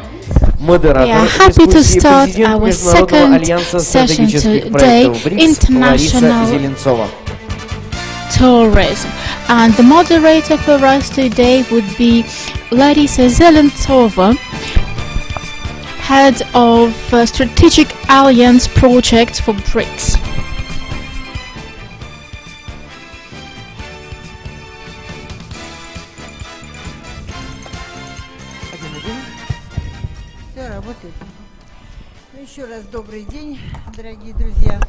Good afternoon, dear friends, once again. Let's talk about investment, or maybe some participation of companies and organizations in different projects. During the last panel, I forgot to say that our organization has a special consultational status in UN. That's why every year, for such kind of events, we take part in UN Commission sessions, usually on social development and on women's empowerment, and there is a high-level forum on the sustainable development goals. And participation in UN sessions gives us a lot of opportunities. First of all, it opens the door, gives us new possibilities that we can use. Unfortunately, those even in Department of International Relations, they don't know all the possibilities that UN represents. But when we go there, we usually try to include our participants who present their reports on their technologies, their projects, and we always organize round-table discussions, and it must be noted. Yes, they don't love us, to tell the truth. Still, there is an interest towards Russians, and representatives not only of non-government organizations attend those roundtables, but also representatives of governmental delegations. And once a lady from some foreign country, from Western country, she was surprised that, wow, in Russia you have so many events happening, though we don't know anything about Russia after the collapse of the US. And this is the real situation.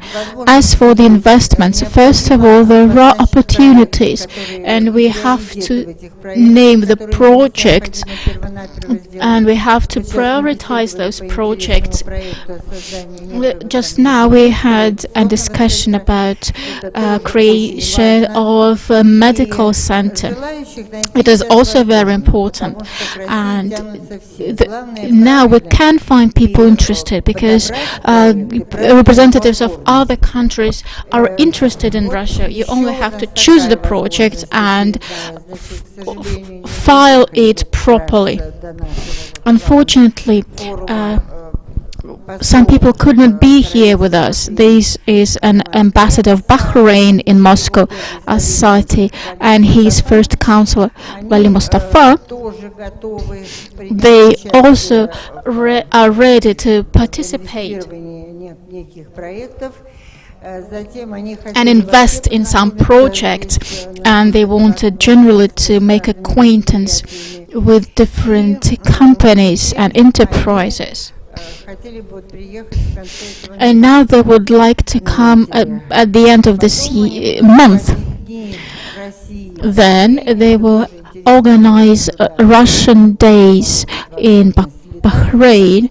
So if any of you have a chance to visit, that would be great. You will have a chance to discuss those issues there on site. Another possibility, maybe Hussein will say a few words about that, about the Saudi Arabia and Kuwait. Maybe and you could add a few words.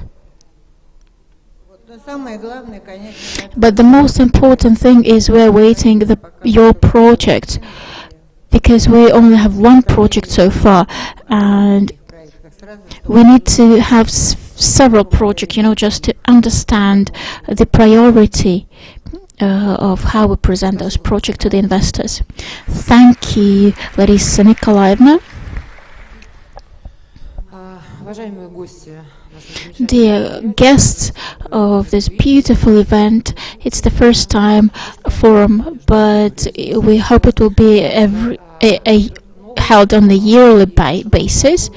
And it's great to see young people here, because now we have new priorities in this reality, and we are working towards the future. And that's why, dear friends, this information is for you. First of all, we would like to say that international tourism will become an key tourism in Kuzbas and Cherikesh. The world will be interested in Cherikesh, but in order to do that, we must build relationships, infrastructure, structure, foundation, and then it will be okay. And in order to achieve that, we held this forum today, and we have another very interesting participant from Cairo. It's a president of Association of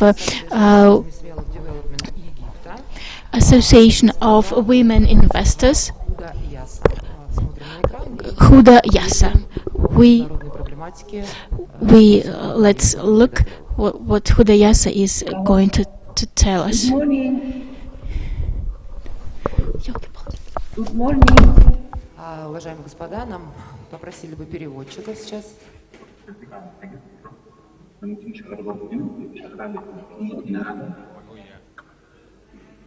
Говорит на английском. Morning.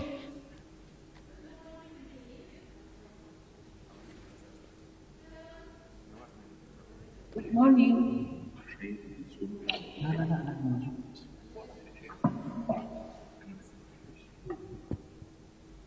Добрый день.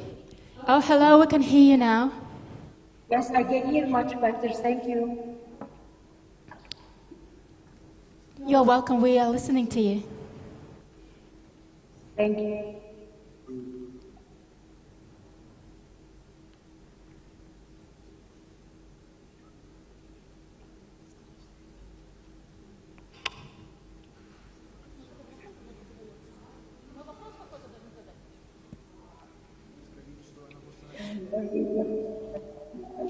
So we are welcome to listen to you. If you have anything to tell us, we're listening.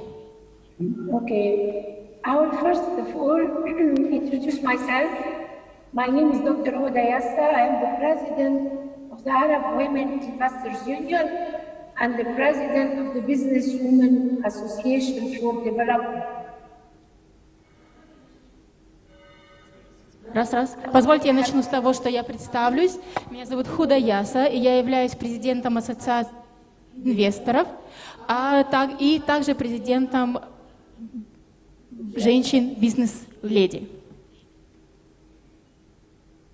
I'm very happy to be with you because we are looking for the strong cooperation with Russia and Egypt, and with Russia and the Arab region. И я очень рада быть здесь сегодня с вами, потому что мы надеемся на очень прочные связи между Россией и Египтом. We as investors, we represent women and men investors and business community. We are really very much interested to collaborate in two ways. И мы, будучи инвесторами, представляем собой и женщин, и мужчин-инвесторов. И у нас есть большое желание наладить взаимодействие по двум направлениям. On the way of commerce, mutual commerce, trade, and investment and trade between Egypt and Russia, and Arab countries and Russia. Первое направление – это инвестиции между Россией и Египтом. И второе направление – это торговля, коммерция. As our members are from the Gulf area, Arab region, and Egypt, and also we have a committee in Europe, Arab-European Committee. It's based on Belgium. У нас есть представительство в Европе, представительство арабских стран в Европе. У нас есть свои представительства в арабских странах, естественно, в Египте.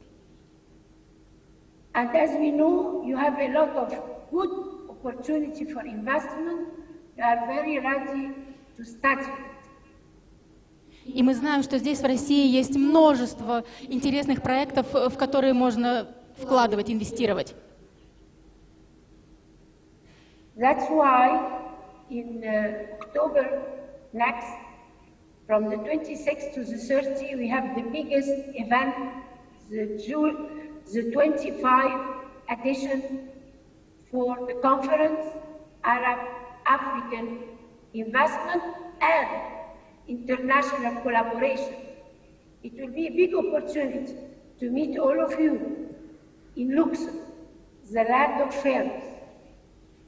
We will be 32 countries from Africa, Arab region, and Europe. Very much interest for investment on good opportunity, interested opportunity, and here facility. Я бы хотела сказать о очень интересной возможности, где мы можем обсудить инвестиции. Скоро будет проходить в Люксоре большой форум с 26 по 30 октября, где будут представлены представители из 35 различных стран, из африканских, из арабских стран, естественно, из Европы, где мы сможем обсудить интересные проекты для инвестиций. And to hear the facility Russia offers for investment and investors, especially after the meeting between our President Abdel Fattah al-Sisi and His Excellency also your President. It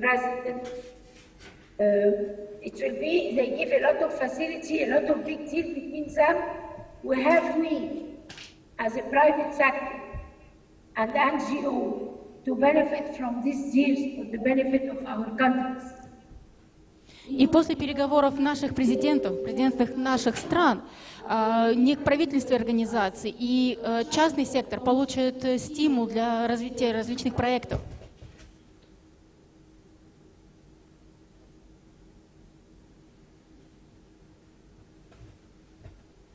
We have a lot of interest in industry and also in agriculture. And also between the mutual commerce, the trade. В сферу наших интересов также входит промышленность и сельское хозяйство, ну и, конечно же, торговля. The event will take place in Luxor for 4 days and 1 day in Cairo. All the big responsible from Egypt and the Arab region and Africa will be here. They are here to present facility, product, because it's a conference and exhibition, international one, in collaboration with the Egyptian government and the Arab Economic Council under the Arab League. Во время этих 4 дней, когда в Люксоре пройдет это большой форум, где будут представлены представители Египта, арабских стран, европейских стран, мы сможем обсудить различные проекты, и поэтому я приглашаю вас участвовать.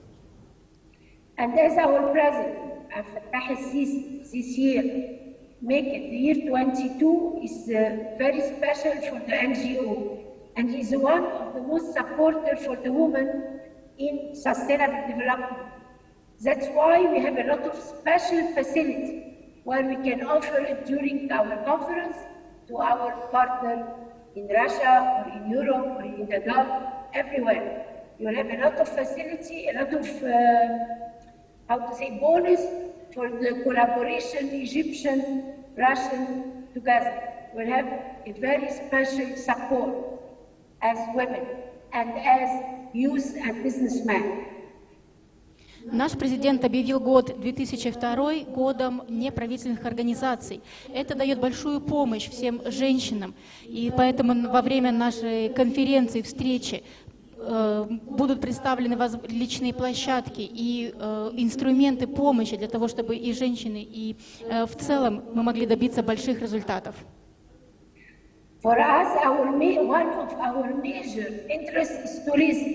We are very much interested to collaborate in this field, to bring big groups from Egypt and the Arab region and Africa on the high level to come and to visit Russia and to make it tourist and meanwhile to discover the areas of collaboration there. We are ready to prepare a trip to Russia and to see how we can really collaborate and join hands for the both benefits.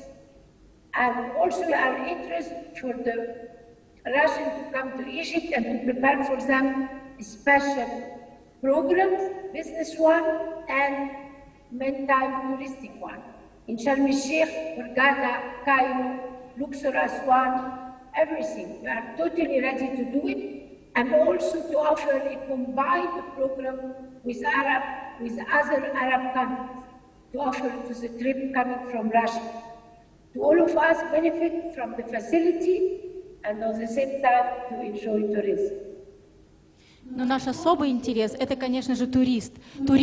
И мы видим огромный интерес представителей арабских стран и других стран о том, чтобы приехать сюда, в Россию, открыть для себя Россию. Я со своей стороны готова предложить помощь или полный пакет, если так можно сказать, в организации поездок сюда, в Люксор, в Каир, и оказать всю необходимую помощь для того, чтобы мы могли сотрудничать в этом сфере и максимально получить пользу от сотрудничества.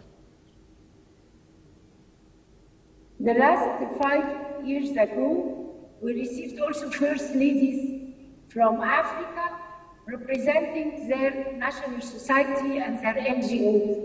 They are very keen to collaborate also with Russia. They are head of committee and of NGOs in their countries. They look for development and social responsibility. And as a sustainable development, based on economic development and social responsibility at the same time, they will support a lot in many projects and they will be partner on it. For the development of all the humanity, women, children, poor people. Много лет назад мы приветствовали делегации женщин из африканских стран. Они приехали для того, чтобы поднимать такие вопросы, как социальное обеспечение и добиваться успехов в этих, по таким направлениям. Также продвижение работ неправительственных организаций на благо женщин, детей и общества в целом. And I can send you videos and a lot of details through WhatsApp. Я могу вам прислать подробную информацию через WhatsApp. And we'd love to have a B2B, business-to-business meeting during this event with your businessman and businesswoman and the Chamber of Commerce and the industrial men and industrial companies from your country. It will be a big opportunity for us to know more and really to collaborate, actually something on land, not just talking. We are people very practical. We are the kind of person which we work, we take decision, we study the project, and we go forward immediately. We are totally ready for any collaboration with Russia through your excellencies. And as you have Mr. Hassan Hussein in your country, he can also continue to answer for any other question, especially asked before. И во время конференции мы готовы проводить встречи бизнес с бизнесом напрямую для того, чтобы работать, обсуждать проекты. Мы люди все практичные, деловые, мы уже готовы встречаться и обсуждать. Мы особенно интересуемся, нам было бы интересно познакомиться с вашими представителями торгово-промышленных палат, с представителями индустрии, промышленности, чтобы уже работать и принимать какие-то действия, а не только обсуждать. Thank you very much for your time. I want to add something. We are very much interested in the project of energy, especially the clean energy. It's very important. We are looking to work on this project and to collaborate strongly on it. There is a very high demand in the African countries.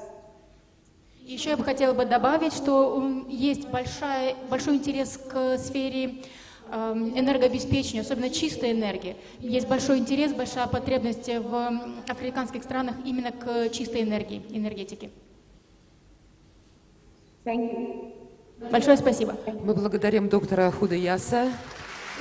Огромный привет солнечному Египту. Мы надеемся, что это начало наших взаимоотношений между Кузбассом и Египтом. Спасибо.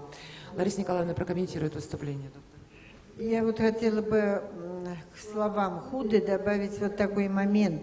К сожалению, ни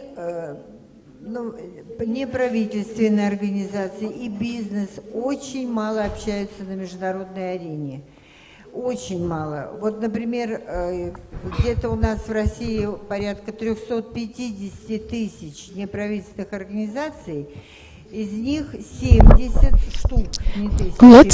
me just add to the speech of the previous speaker that here in Russia we also have a big number of NGOs, and in New York they give a floor, an area for us to meet and discuss. But we are the only ones to come. Last time in Geneva, we had this UN conference, and it was so very. So the community was interested in that. And recently we had online forum on women in education and science, and regardless today's situation, not only Russian speakers were represented, but Italy, USA, Iraq, and some representatives of some more countries. So we see that the people want to participate, and also as for business, they don't participate in international organizations. In US they do have a lot of possibilities for business, but it's not explored. That's why I urge you to be more active in this regard.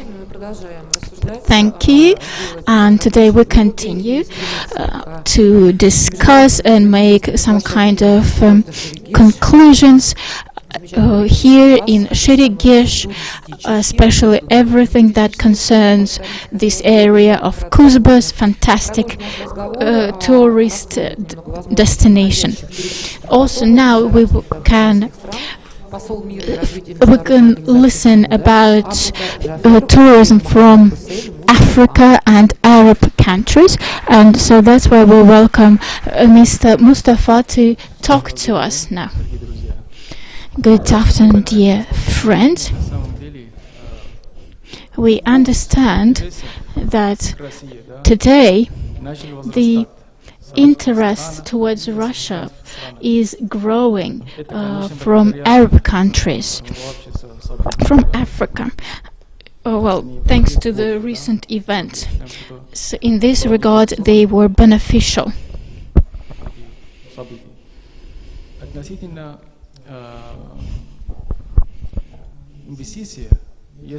As for the investments, there are colossal opportunities to unite these opportunities together. Just let me give you an example. We have an agreement with head of the association of those who love Egypt. This is a president of National Commerce House of Kuwait, who works with business relations, and they signed a memorandum with the Egypt president concerning social programs and other spheres. It's a very powerful tool for investment. And we agreed on his visit here in Russia. We also arranged an information forum for that, because if there is money but there is no roadmap and no understanding what to invest in, well, it doesn't work. But here I'm very happy and honored to be here today, because we see that this will turn to actions. As for Bahrain, it's a very interesting country. The first money fund was created in Kuwait. Now it is the second Persian or Arab countries is the number 2 fund. And their currency is the strongest at the moment. We had preliminary discussions in order to attract funding. We need a roadmap. A roadmap cannot be just one direction, one way. We need help so that we put the goals. And that's why ministers were here. We were thinking, and we created another association. We thought that it would be a good idea to create association of those who love Russia. That can promote relations between Russia and other countries. And another important thing is how we can link tourism and investments. When investments are correct, then tourists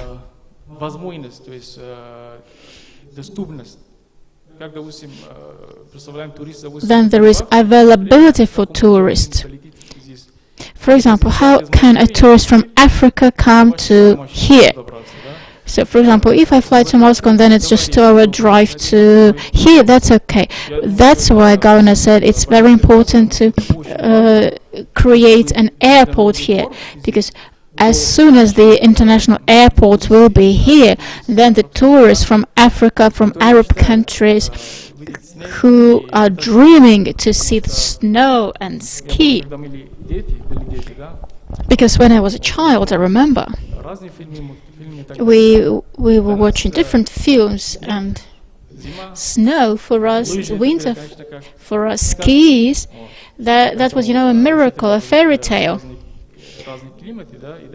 So that's why, because of the differences in climates, that wasn't available for us, and so this opportunity will be developed, I believe. Of course, it depends on us. How can we form the roadmap with the participants coming here.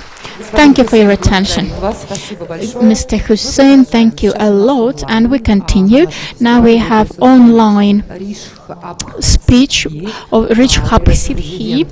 He is a president of Indian Center for International Initiative Promotion. Thank you. India is with us.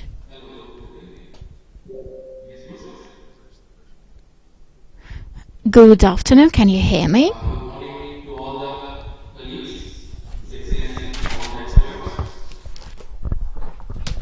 Дорогие друзья, сейчас секундочку попросим вернуться переводчика. Английский язык у нас вновь.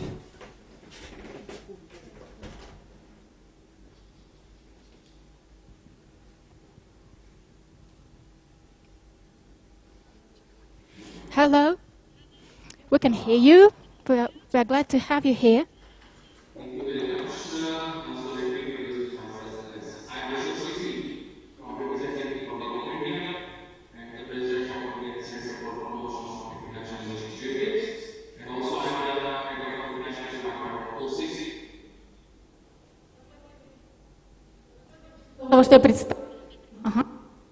Я являюсь представителем Индии. Что слышно?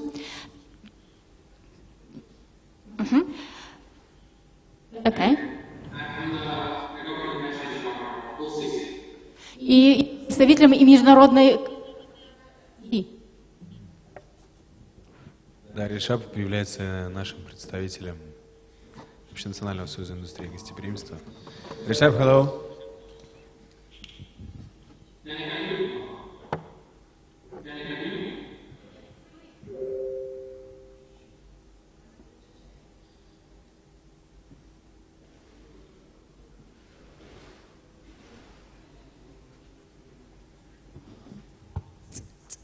Микрофон включен, я прошу прощения. Еще раз. Okay.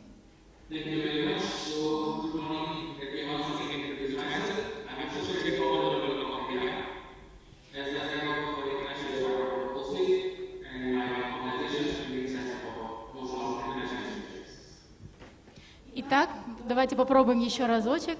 Я рад вас приветствовать. Я являюсь представителем Индии и представителем организации ASIC.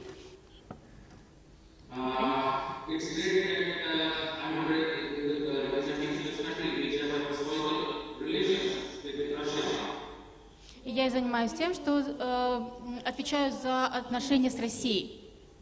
This year, Russia and India are celebrating 75 years of diplomatic relations and friendship relations. В этом году мы отмечаем 75-летие отношений дипломатических с Россией. As we talk about international tourist destinations, I always feel that Russia is one of the biggest country in the world, of course, and have a strong potential of tourism. Когда мы говорим о международном направлении, Россия, естественно, являясь самой большой страной в мире, обладает огромным потенциалом. As in the year 2017, President Putin said one line, Russia, it is a land of opportunities. Как господин Путин сказал в 2017 году, Россия — это страна возможностей. As Russia and India have a very, very close relations with each other, and from the last 3 months, what is the difficult movement is happening with Russia in around the world? India, our country, is always standing together with Russia. И Россия и Индия всегда имели очень тесные взаимодействия и связи, даже несмотря на то, что происходит за последние 3 месяца. As India is one of the biggest market of tourism for Russia. Last year, in the year 2021, we celebrated Year of Russia Tourism in India. Россия является большим туристическим партнером для России, и в прошлом году, в 2021 году, мы отметили год российского туризма в Индии. As India, it is one of the biggest youth market in the world, and youth is the biggest business to bring for tourism from India to Russia. И Индия является большим рынком, самым большим рынком для России с точки зрения туризма. For the young people. Для молодежи. Yes. And what I feel, Russia needs to change something. marketing and advertising strategy in India. Но я считаю, Россия должна изменить свои подходы к маркетингу в отношениях с Индией. Because when we talk about tourism in India or Russia, people only know about Moscow and St. Petersburg. Потому что когда мы говорим про Россию, для индийцев они знают только Москва и Санкт-Петербург. But 60% of Russia, if we talk about Siberia region, it has the biggest tourism potential. Но 60% российских территорий, в том числе Сибирский округ, обладает огромным потенциалом с точки зрения туризма. There is a lack of information and awareness about tourism in India for the Siberia region or for the Far East region of Russia. Но нет информации, не хватает информированности населения о России, о Сибири в том числе. Indian people love to spend a lot of money in tourism and hospitality. Индийцы готовы тратить деньги в сфере гостеприимства. And they spend millions of rubles to travel to European destinations. И они тратят миллионы рублей на свои путешествия в Европу. Because they want to see like northern lights or such things, and they don't know that it also happened in Russia at a 50% less price. Потому что люди хотят получить хороший отдых, но они не знают о том, что это можно сделать в России и за меньшие деньги. So they can do the same thing if they have a lot of awareness, maybe a lot of advertising and marketing in India, and they can come to Russia and they can spend 50% less money. И если бы была информированность, люди из Индии приезжали бы в Россию для того, чтобы отдыхать здесь и тратить свои деньги здесь, ну и для них это были бы меньшие траты. Also, if we talk about cooperation in terms of payment system, because of sanctions, it is great that India and Russia have no effect. Но что касается санкций, очень для нас положительный эффект, что это не затронуло отношения России и Индии. Because 3 years ago, we have a special cooperation between our country about ruble and rupee payment system. Потому что несколько лет назад мы организовали программу сотрудничества и поддержки наших валют рубля и рупий. So already this system is going to start very soon in the coming future. И в ближайшем будущем эта система заработает. And it will be easy for the Indian people to travel to Russia and pay by Indian local cards, rupee cards.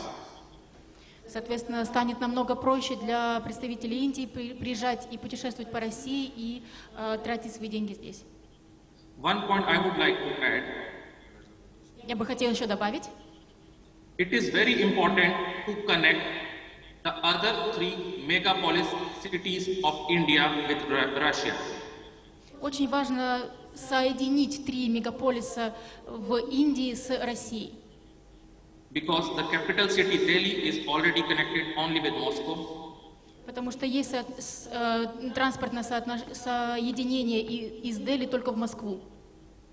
And people from north, west and east part of India need to travel long distance to capital city Delhi to fly to Russia. Поэтому люди из северных регионов, восточных и западных вынуждены сначала приезжать в Дели, это очень большие расстояния, и только потом оттуда вылетать в Москву. So it is important to develop the connection with the central part of Russia and the eastern part of Russia. Поэтому очень важно развивать транспортную доступность с центральной и восточной частью России. And at last, I want to add, we need to develop Russian tourism center in India. И еще я хочу сказать о том, что очень необходимо развивать и создавать центр российского туризма в Индии. Because one example, Thailand is a very popular destination in India for the Indian people. Кайла? Thailand. Потому что, например, Таиланд сейчас для людей из Индии это очень интересное направление для путешествий. From last many years, it is very popular, and they already have the big tourism center in India to promote tourism. Очень много людей из Индии каждый год путешествуют в Таиланд, и сейчас Таиланд создал центр поддержки туризма на территории Индии для того, чтобы продвигать туризм в свою страну. So let's join our hand and to bring more tourism from India to Russia. Поэтому давайте мы объединим свои усилия и привлечем больше туристов из Индии в Россию. I'm looking forward for our cooperation, and I'm always happy to explore different regions of Russia. И поэтому я надеюсь на то, что мы сможем добиться большого успеха с точки зрения сотрудничества между Россией и Индией. Спасибо вам большое. Если там есть вопрос, you can ask me. Спасибо вам большое. Если есть вопрос, я рад ответить. Один вопрос господину Судхе. Скажите, пожалуйста, что вы думаете о туристическом взаимодействии именно курорта Шерегеш, именно Кузбасса, именно вот этой точки? I would like to say personally, I know the Kuzbas region, it has a very strong potential of tourism because Shirikesh is one of the very famous international ski resort destination. Every year, I know that Shirikesh organizes very famous Indian festival Holi there. So from India, people are very much interested in adventure sports, and in India we don't have such high level facilities for ski. So maybe... Я бы хотела сказать о том, что Кузбасс и вот Шерегеш обладают большим потенциалом для развития туризма. И я знаю, люди знают о Шерегеше, и здесь проходит большое мероприятие по, знаете, индийский праздник Холи здесь, на территории Кузбасса и Шерегеша. И у нас в Индии нет таких интересных объектов туристических для активного вида спорта. А индейцам было бы очень интересно именно экстремальные виды спорта.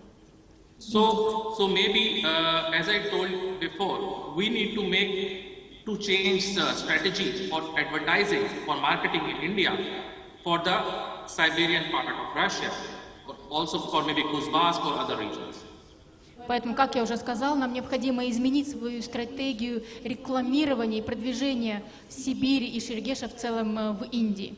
And we have a lot of youth interested for tourism because they spend millions of money by spending the euros. So why not go to Russia? И сейчас молодежь очень заинтересована в туризме, они тратят миллионы на туризм и тратят их в Европе в евро. Так почему бы не приехать сюда, в Россию? Thank you. Большое спасибо. Thank you. Благодарим господина Судхи, надеемся на плодотворное сотрудничество. Ждем в Кузбассе, на курорте Шерегеш, вас и ваших партнеров, друзей и представителей вашей замечательной страны. И продолжаем. Входим в режим коротко и ясно, соблюдаем регламент. С огромным удовольствием предоставляю слово Алексею Волкову, президенту СИК, советник председателя комитета Госдумы по туризму и развитию туристической инфраструктуры, член общественного совета при Ростуризме. Спасибо большое. Хотелось бы с вами сделать какой-то... Dear friends, we continue our session, and I propose we do a little bit of interaction here. So first of all, tavrida.art, please register for this festival, 300 events, concert of Buster and many more. Second thing, to the organizers I will send our presentation where you can apply for grants, 30 grants to develop your business. And today you can become an entrepreneur. And the third thing, which is a very positive, 2 billion people live in India. And we work with that. But the tourist flow is 64,000 people. So it shows there is no promotion of Russian tourism for Indians. 2 million of Chinese people come. 300,000 people from Germany come. And if you compare that to just 64,000 of Indian tourists, it's practically nothing. That's why we need to together promote that. Of course, with the help of the presidents of BRICS, of other organizations. We have to create information awareness, because the key investor is not just people who create infrastructure. The key investor is a tourist. You cannot imagine who are competing for Russian tourists. You cannot imagine how many countries compete for Russian tourists, because no one spends as much as a Russian tourist. So Russian tourist is a key and the biggest investor. So we built Cyprus, we built Antalya. Of course, first key tourists were German and other people, but later on Russians became the key tourists. And we know that tourism abroad was the most popular, but due to the recent events, it became not possible, and now we have inland tourism. That's why I would like all of you to become a promoter of within Russia tourism. You are promoters and ambassadors of this country, because our country, Russia, is beautiful, it's amazing. And in the end, I'd like to say both funny and sad thing. Our association last year calculated how much is the revenue of the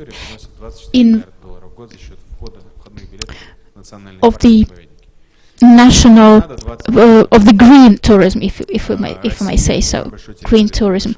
Russia, having the biggest territory of parks, gets 11 million of rubles, the same as 11 gorillas that live in national park in the US. So, important thing that today in Russia we don't have an organization, regardless all the existing organizations, but no one has the goal to develop an expert of tourism, medical, educational tourism. Our medical tourism is the best. Our surgeons are the best. We have the biggest cultural and natural heritage. We are the best, but nobody comes to us. That's why my message to you and to those who are listening, that we need to join our efforts, NGOs and youth and everybody, also with the administrations and with applying for grant. We need to promote our country and promote ProGesh. Thank you, Alexei, and we totally agree with you, and we wish that this comes true. And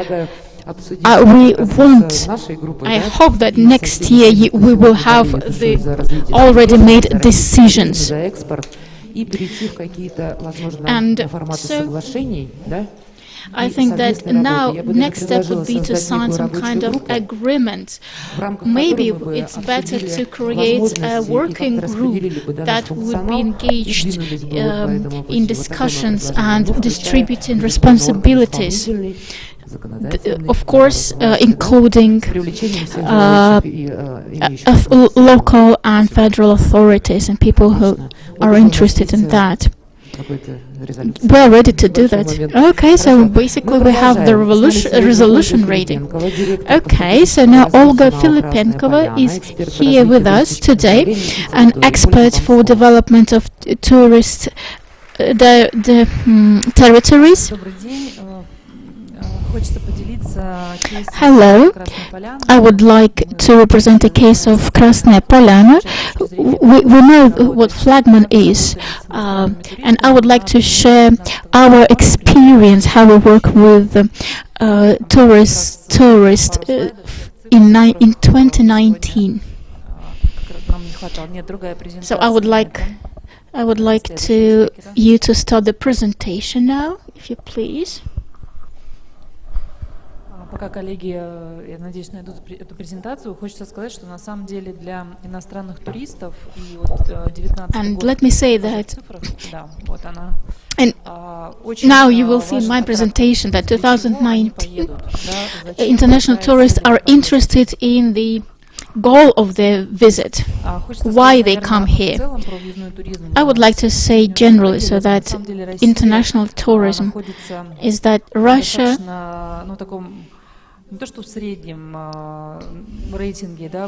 occupies the middle part of the range. You see, it's plus 20 places. The rating is coming up, but now still we don't have marketing, we don't have promotion, joint efforts. Another question is the support of visas, getting visas. For some countries, people can get electronic visas, and if we compare the number of tourists before these electronic visas were introduced and after, we will see that it's very positive, and we can develop that in the whole of Russia, where we would like to see international tourists, and also to 10 million.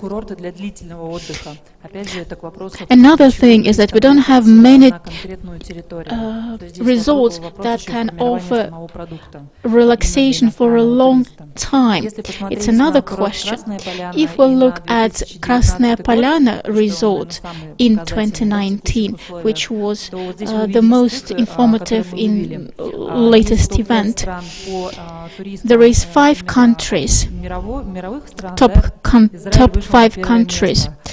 And Israel takes the first one, then the US, United Arab Emirates, India. You see the numbers is very low. We don't have even 1,500 people who would come to Sochi from India. But if we say about awareness, Sochi is gaining popularity. More and more people know about Sochi thanks to the Olympic Games held there. So there is another trigger. Olympic Games were a trigger for awareness of Sochi, which ProGesh is lacking at the moment. Another thing is there are support in terms of aviation, of flights from people from Ukraine, from Belarus, who are visiting a lot, but still the numbers are quite low. And the trigger that made foreigners come here to Krasnaya Polyana, first of all, tourists from Arab Emirates, casino was the trigger. And when tourists came here, first the key aim was casino, so tourists would come, and in 2, maximum 3 days, they would go home back, because those 2 days they were played in casino. But then, within the same summer period, they would come again, but already with their families. And the reason why they were coming back was because they saw the nature, they saw green trees, they saw grass, which their countries lack. And here in ProGesh you have that. And we can say that first there is one trigger, one reason to come, but then we can develop that further on, and aim at that to people from the countries, from the tourists of different countries. The next trigger would be, of course, that's food. And next interesting example is how did we come up with the idea to attract tourists from Dubai? We had a flight from Dubai. Tickets were quite reasonably priced. There were fun trips for agents and travel operators who would bring tourists from Dubai to us. That was marketing that we are lacking. So first, that was a fun trip. We brought people to us, showed everything, and those sellers saw our product, and then they were promoting and selling that to their clients, and we had a lot of flights. That was quite successful project. Based on that, during the summer period in 2019, the first and the only charter flight from China came here. We wanted to use the same logic to start to develop this direction, but of course then for obvious reasons we had to stop that program. Well, that was our experience of creating a resort. We should say that any territory is interesting or might be interesting for international tourists. We have to understand who will come to you. We need to look at the logistics to make it most comfortable for tourists. Then we can form the product and offer this product to the market, find partners on the market, because every country has its own mentality, ways of thinking, communication, and of course we have to understand that. We have to know that we cannot know all. And with these partnerships, we can collaborate and achieve results. Thank you. Yes, Sochi has always been a flagman, if we want it or not, but it is, and we would like to say to Olga. Also a question from the audience. Ksenia from the site slitaj.ru. We understand, but our infrastructure is way behind this. It should have been developed much earlier. We're talking about inviting foreign tourists, but we face a situation when Russian tourists have no places to go because all hotels are overbooked, and we are afraid that prices will go back. So the question is, if now we don't have enough space for Russian tourists, what happens if we bring 2 more million of Chinese people? This is a very good question. Let me tell you that everything depends on the resort, on the territory, on the managers of that territory. What is the share of international tourists should be? Because we should say that international tourists still set the demands for quality when we don't have chance for mistake. Well, of course, for local tourists, this shouldn't see mistakes, but still international tourists do set the high bar. And foreign tourists spend much more money than Russian tourists. As for, if we speak about the prices of hotels, usually, so those apartments or hotels that are rent to foreigners does not change the price for Russian tourists.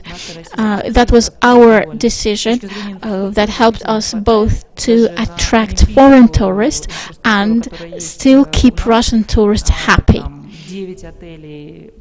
So we, for example, have 9 hotels of world brand with very high quality standards.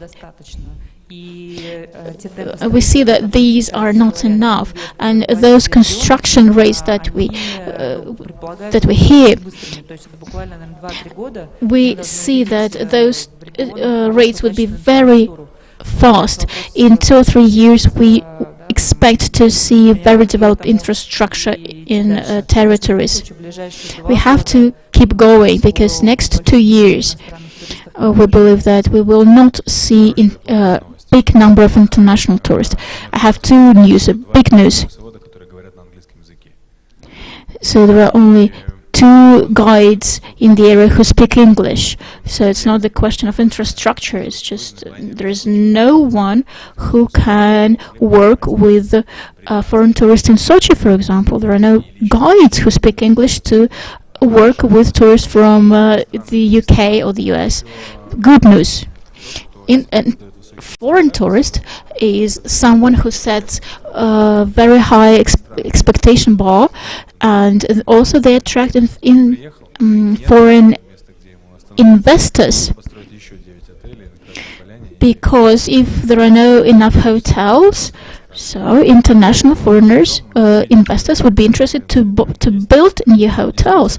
We see that this trend exists, but first we have to deal with inside tourism, because we have never been working in this sphere. First, we have to deal with that. We have to develop the whole industry of hospitality together. Thank you. Are there any questions?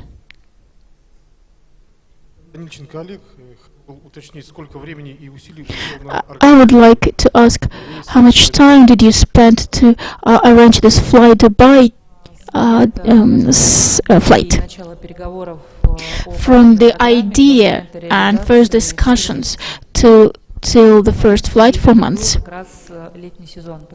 That was in summer, because of course we understand that like here in Sheregesh, winter is interesting here in Sheregesh, and we understand, but for Dubai they're interested in different weather. Let me add about plane transportation. If we speak about Sheregesh, we must make it free. Also, we need to develop or create free sky in forest of Russia and other regions of Russia, so that we should create low-cost companies that can provide transportation for tourists. So today it's a good story in order to attract international companies who would work on the territory of Russia, because there is a big number of low-costers. They couldn't enter Russian market before, but if they are here, you will see a boom in tourism. Thank you. Do we have any other questions? Well, then we finish up with international section. And just to give me a second, if we speak today about tourism and we don't mention cultural code, it's such a place where tourists visit mainly. Because first of all, people are interested in the culture of the place. If we speak about Sheregesh, it's a ski resort where we can have skiing resort, but also ethnical tourism, where people can meet with the culture and ethnics. That's why I give floor to Ms. Yudina, Minister of Culture of Kuzbas. Thank you. In order to make our region interesting for tourism, in order to attract new tourists to Kuzbas, we must have joint factors. First, this is culture, history, climate, nature. We all have it here in Kuzbas. Today, I would like to talk about culture, which might be interesting and attractive for tourists. Let me tell you that for our residents, presentation of Kuzbas is not necessary. We know about Kuzbas. That's why I mainly speak to our friends from other parts of Russia and from abroad. What is Kuzbas? First of all, it's a unique combination of nature, mountains, Kuznetsk, Alatau, Shoria mountains. We have caves, and much more. But nature, it's not only what can be interesting. Kuzbas today is a land of dinosaurs, and we mentioned Dino Terror Festival, and it was started not for nothing, because skeletons of dinosaurs were discovered here, and then we managed to promote it and make it much bigger than just about dinosaurs. I will not discuss it in detail because we have already done that. It was a scientific event that was very interesting for tourists and participants. Today we can study Kuzbas by prehistoric carvings. We have Tomskaya Pisnice Open Air Museum, where it's federal museum. There you can see a Bronze Age carvings on the rock. In Tomskaya Pisnice we also held different events that became our brand event. La Scala brand or Symphonite. This is a night when on the bank of River Tom we gather a lot of people and opera singers come and sing for guests. It's an open air classical music festival, very beautiful, very exciting, close to the water, under open star sky. It's very interesting. We also unite different holidays that unite traditions of different peoples and tribes of our on this territory. Moreover, Kuzbas is unique architecture. We have Mariinsk culture. Mariinsk is a city represented by mercenaries of Kuzbas. We have a Kuzbas fortress, or Kuznetsk fortress in Novokuznetsk, and we have Holland traces in Krasny Hill Museum. One Lochem architect designed the whole city for workers when they came to develop Kuzbas. Kuzbas is an international area. We have lots and lots of nationalities living here, different tribes and peoples, and we try to keep this identity and uniqueness of every culture living here. And we also organize event for that on the 24th, 6th of June. We had Sabantui, which is a very big event. 70,000 people took part in the events. Of course, we should say a few words about the food of the region. Short teleroute cuisines and much more. We have special gastronomic festivals where people are welcome to try cuisines of all tribes, indigenous and different tribes of the region. I also would like to say that it's all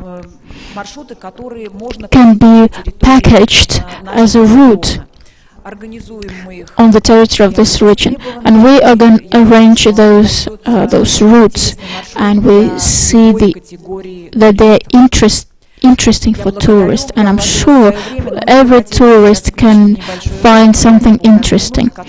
If you allow, I would like to show you a very short video that can present the culture of Kuzbas. Please, your attention to the screen.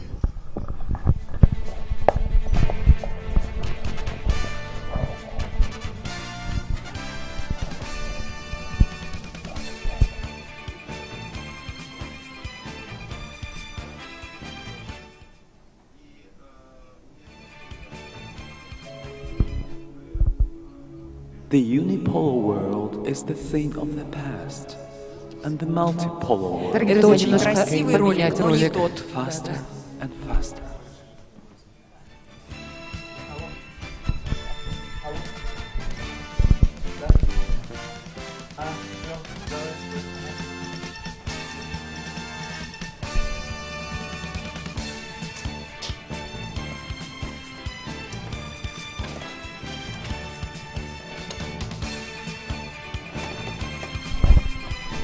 У нас есть проблемы, да, с тем, чтобы найти ролик. Ну что ж, значит, посмотрим его в следующий раз. Если есть вопросы, я готова и рада буду на них ответить. Unfortunately, we cannot play the video. Well, next time. If you have any questions, I will be happy to answer. Ну, полнота выступления Анны Юдиной говорит о том, что вопросов уже нет. Не, я быстренько. Я Есть? просто в Хорошо. качестве... Oh, there is the question.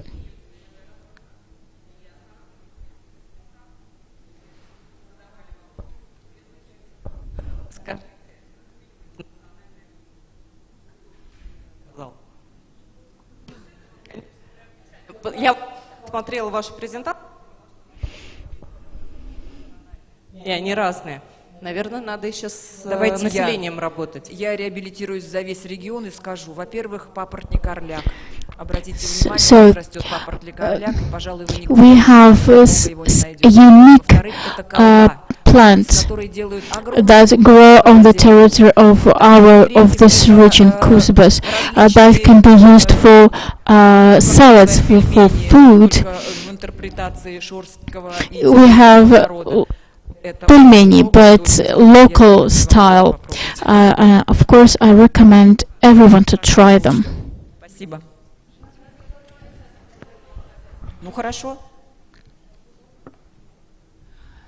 Уважаемые гости, уважаемые участники нашего фестиваля, Dear participants, any other questions? If no, we'll finish up. Ролик. Oh, the video.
Welcome to Kuzbas. На этом хотелось бы, собственно, и завершить. Огромное спасибо. Welcome to Kuzbas.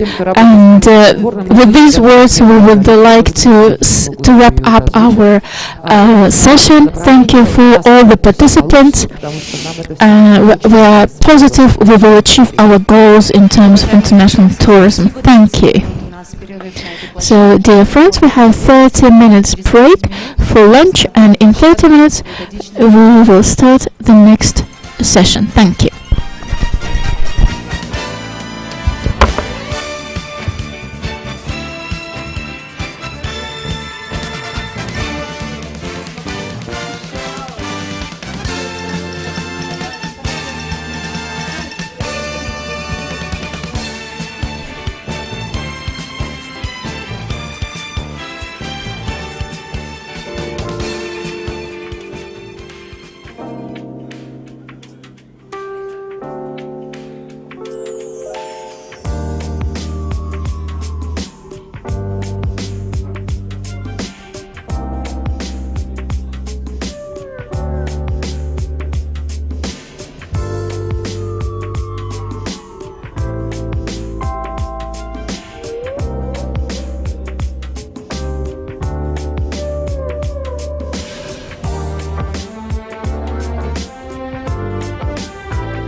time, bang, bang. My baby shut me down.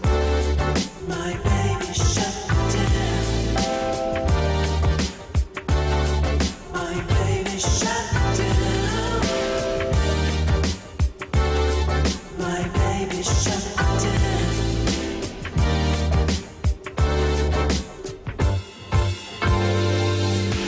Jesus came and changed the time, and I grew up, I called him mine.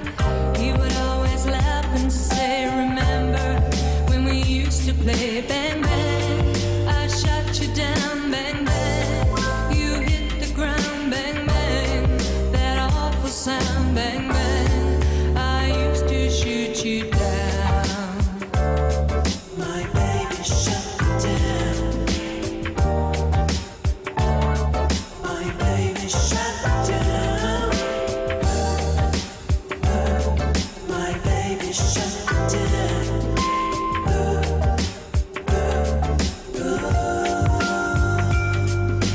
Now he's gone, I don't know why, until this day. Sometimes I cry, he didn't even say goodbye. He didn't take the time to lie. Bang, bang, he shut me down. Bang, bang, I hit the ground. Bang, bang, that awful sound. Bang, bang, my baby shut me down.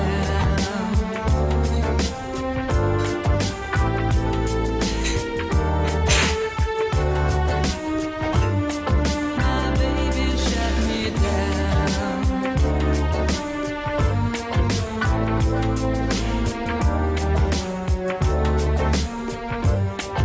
My baby shut me down. My baby shut me down. My baby shut me down. My baby shut me down.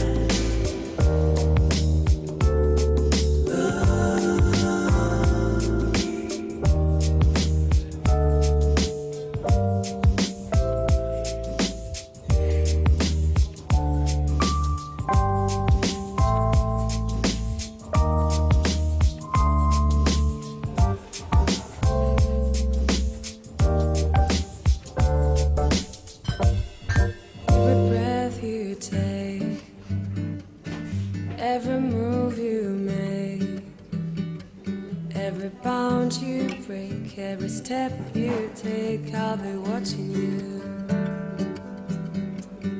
Every single day, every word you say, every game you play, every night you stay, I'll be watching you. Oh, can you see you belong to me? How my poor heart aches with every step you take, every move you make, every bow you break, every smile you fake, every claim you stake, I've been watching you.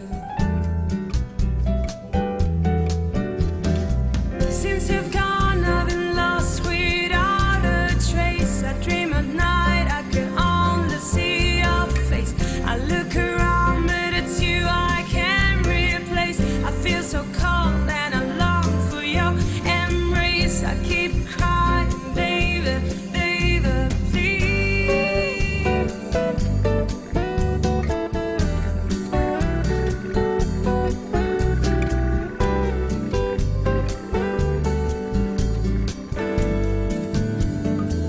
Oh, can't you see you belong to me? How my poor heart aches with every step you take, every move you make, every bow you break, every smile you fake, every claim you stake, I've been watching you. Every smile you fake, every claim you stake, I've been watching you. Every smile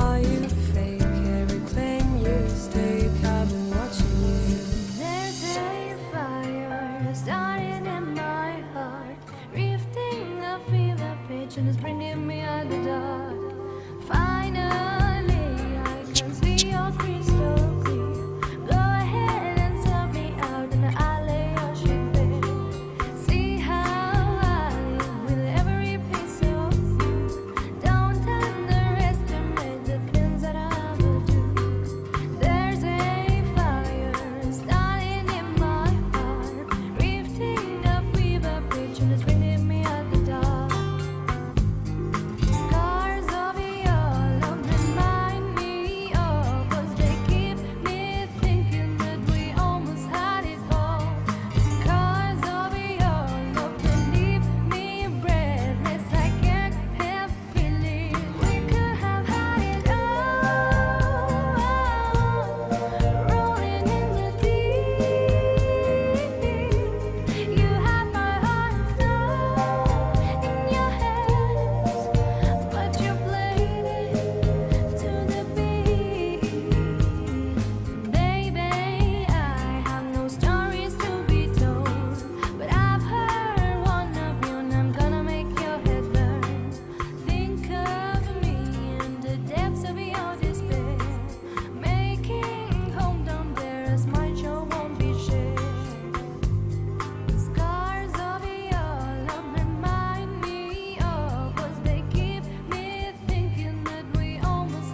much pain inside. Baby, it over till it's over. So many tears we cry to keep our love alive. Baby, it over till it's over. So many tears we cry, so much pain inside. Baby, it over till it's over.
so happy you could die.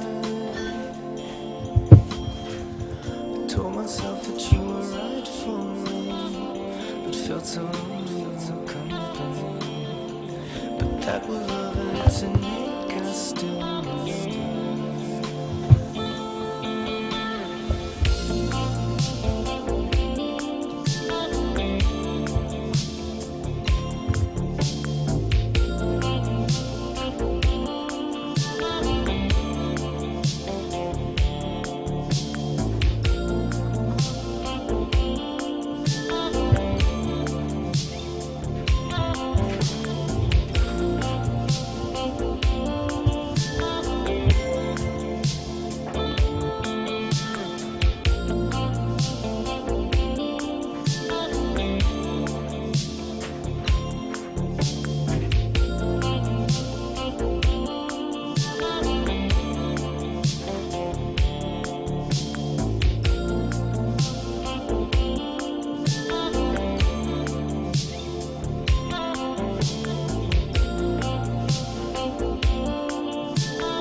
Certain kind of sadness,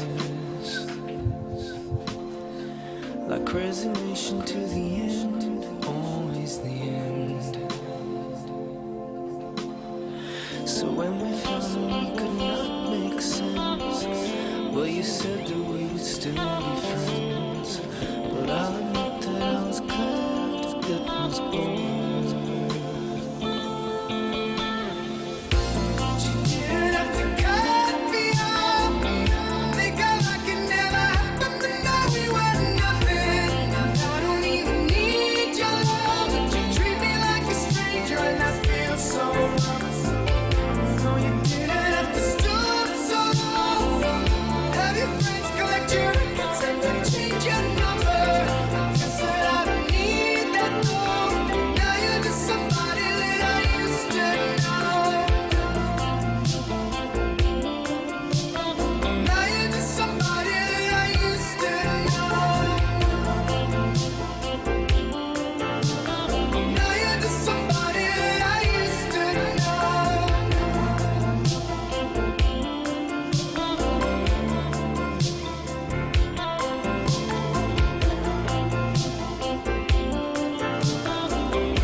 Making the sense of it.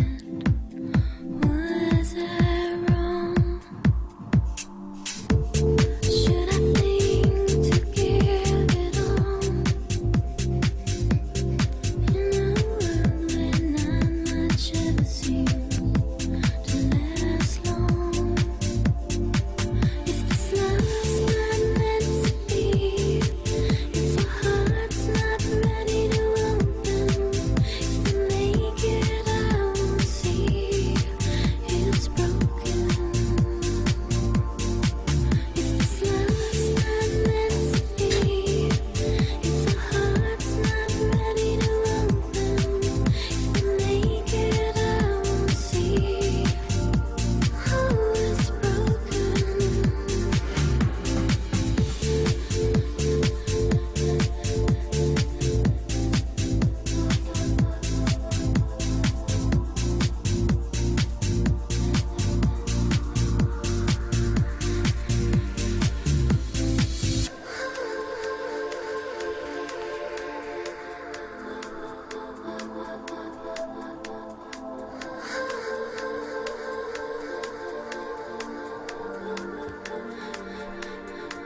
If this love's not meant to be, if our heart's not ready to open, if we make it, I won't see it's broken.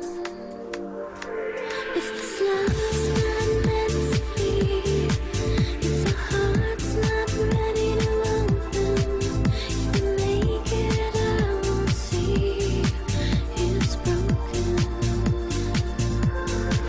If this love's not meant to be, if our heart's not ready to open, if we make it, I won't see it's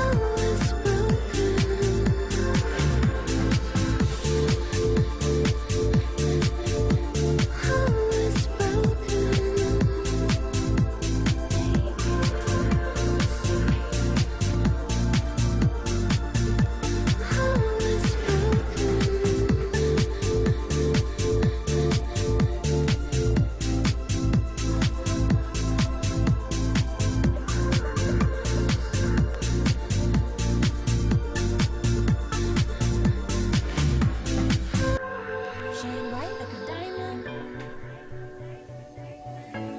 Shine bright like a diamond. Fine light in the beautiful sea. I chose to be happy. You and I, we're like diamonds in the sky. You're a shooting star, I see, a vision of ecstasy. When you hold me, I'm alive. We're like diamonds in the sky. I knew that we could come one right away. Oh, right away. At first sight, I felt the energy of sun rays. I saw the life inside. So shine bright tonight. You and I, we're beautiful like diamonds in the sky. Eye to eye, so alive. We're beautiful like diamonds in the sky. Shine bright like a diamond. Shine bright like a diamond. Shining bright like a diamond. We're beautiful like diamonds in the sky. Shine bright like a diamond. Shine bright like a diamond. Shining bright like a We're diamond. beautiful like diamonds in the sky. Palms rise to the universe as we moonshine and Malay. Feel the warmth, we'll never die. We're like diamonds in the sky. You're a shooting star, I see, a vision of ecstasy. When you hold me, I'm alive. We're like diamonds in the sky. At first sight, I felt the energy of sun rays. I saw the life inside it. Shine bright tonight. You and I, we're beautiful like diamonds in the sky. Eye to eye, so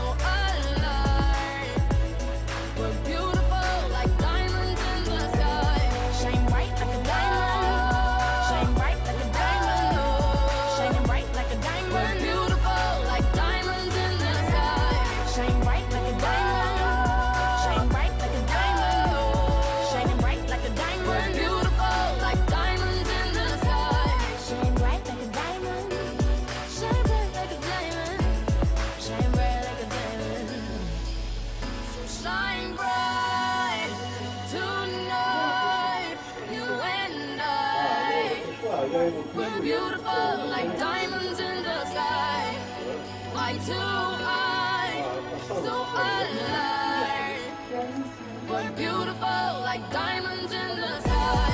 Shine bright like a diamond. Shine bright like a diamond. Shine bright like a diamond. Oh, yeah. Shine bright like a diamond. Shine bright like a diamond. Shine bright like a diamond. Shine bright like a diamond. There was a time I used to look into my father's eyes. In a happy home, I was a king, I had a golden throne. Those days are gone, now the memories on the wall. I hear the songs from the places where I was born.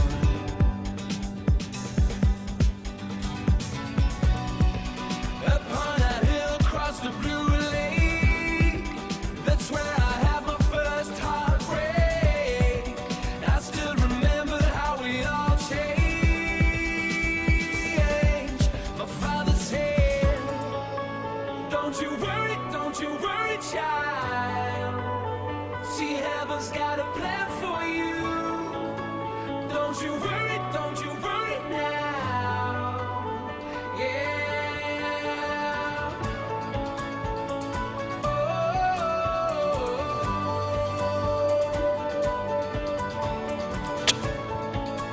Don't you worry now. There was a time I met a girl of a different kind. We'll rule the world. I thought I'd never lose her out of sight. We were so young. I think of her now and then. I still hear the songs reminding me of a friend.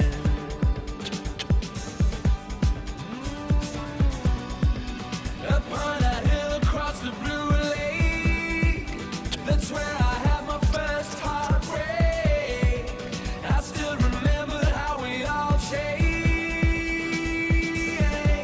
My father said, don't you worry, child. See, heaven's got a plan for you. Don't you worry now. Yeah.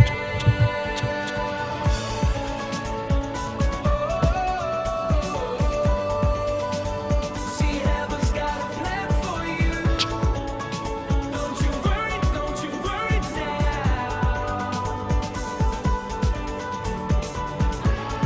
Это последний.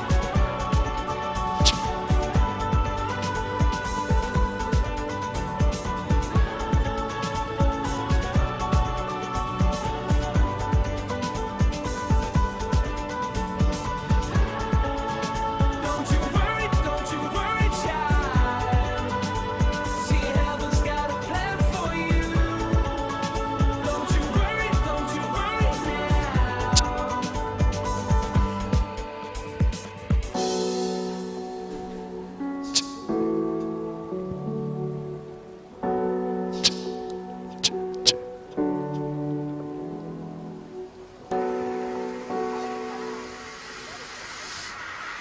I can't believe that it's finally over. I can't believe you up and left this time. And now I see that only fools rush in.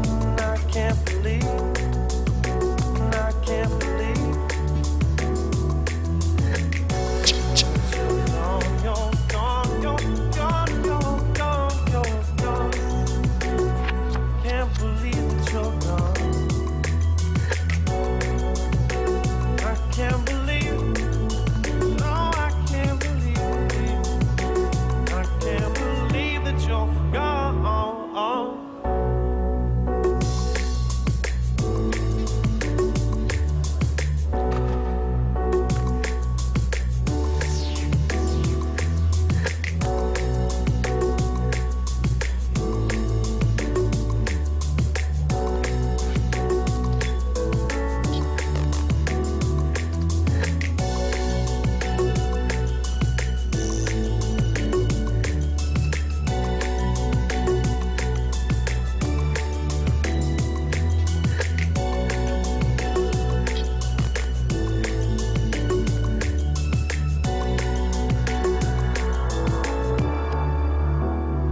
can't believe that it's finally over. I can't believe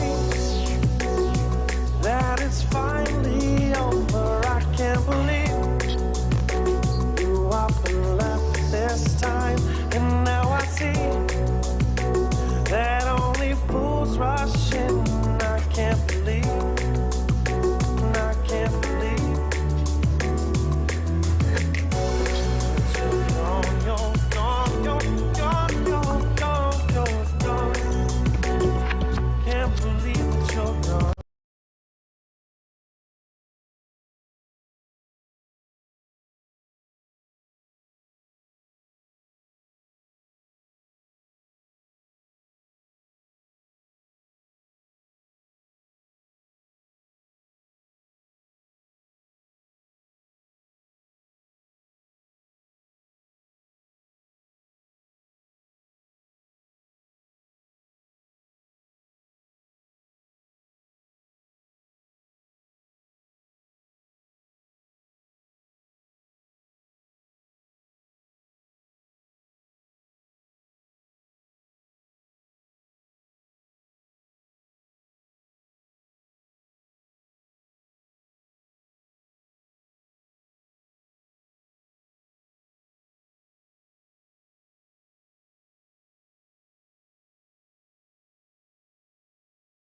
тут со мной.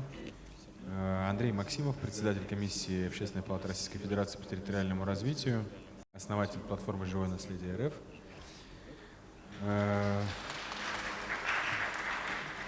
Христофор Константиниди, он у нас онлайн, председатель экспертного совета Комитета Государственной Думы по туризму и развитию туристической инфраструктуры, первый вице-президент Общенационального союза индустрии и гостеприимства, руководитель. And we're happy to welcome our honored guest here in today's session. Он у нас доктор наук, эксперт Российской академии наук и так далее, человек, который... We have a lot of honorable guests here, and so here you can see a person who made a long way, starting from the very bottom, starting from the municipal authorities, then climbing up to the regional and now the federal authorities, and now he's representative of the State Committee. It is the biggest council in the history of State Duma, because we managed to find people of all spheres in this council. Industry of hospitality is a very big industry, and it depends on many other industries, and within itself it's a complex of products for the consumer. So some little places like a hut with the view on the mountains becomes a tourist attraction, which attracts people to come, and around that territory new facilities emerge, such as cafes, educational centers, and much more. So we can say tourism is not just a booster, a driver of the territory. It's a real chance to develop the territory. So it's not politically developed, politically dependent in any way. What you do, you create jobs, you enlarge revenues for yourselves and for the local budget, and most importantly, industry of hospitality solves the most important need, important sphere, which is the need of the customer. It's not just a capitalistic approach when money, product, money. No, it's money for impressions. So if the tourist comes back, it means that you managed to package your tourist product in a right way. You managed to create conditions so that it would be easy for a tourist to come, that there are places to see and things to do, and you managed to leave your customer happy. In our country we don't have a lot of such places, but going back to our speakers, I give a floor to Ilya Zotov, a member of the Public Chamber of Russian Federation and chair of All Russia Union of Passengers. We have Olga Filipenko, who is a director of strategic development director of Krasnaya Polyana. She will tell a few words about how you can make interesting entertainment for different kinds of tourists, depending on year, on the age, on interest, and so on, because it has to be interesting for the person. So it should involve dogs, deer, and so on. Sofia Balakirova, the Minister of Education of Kuzbas. Alexei Stoyanov, director of ProGesh resort, the key person here, the most important person here. And now we welcome Christopher Konstantinidi, an representative of expert committee on State Duma committee, and he will present his thesis. You're welcome.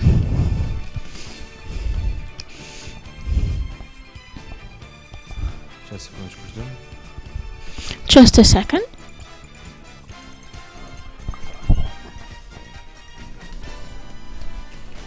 Кстати, поднимите руку, кто был в Краснодарском крае. Will you please raise hands of those of you who went to Krasnodar and Sochi? Больше, чем в Краснодарском крае. So more people go to Sochi than to Krasnodar Krai. But as for today, the Krasnodar region, Krasnodar Krai, is the territory which is most competitive. So that's why I would like to give floor to Christopher. We just we need a couple of minutes for connection. In Krasnodar Krai today, there is a huge number of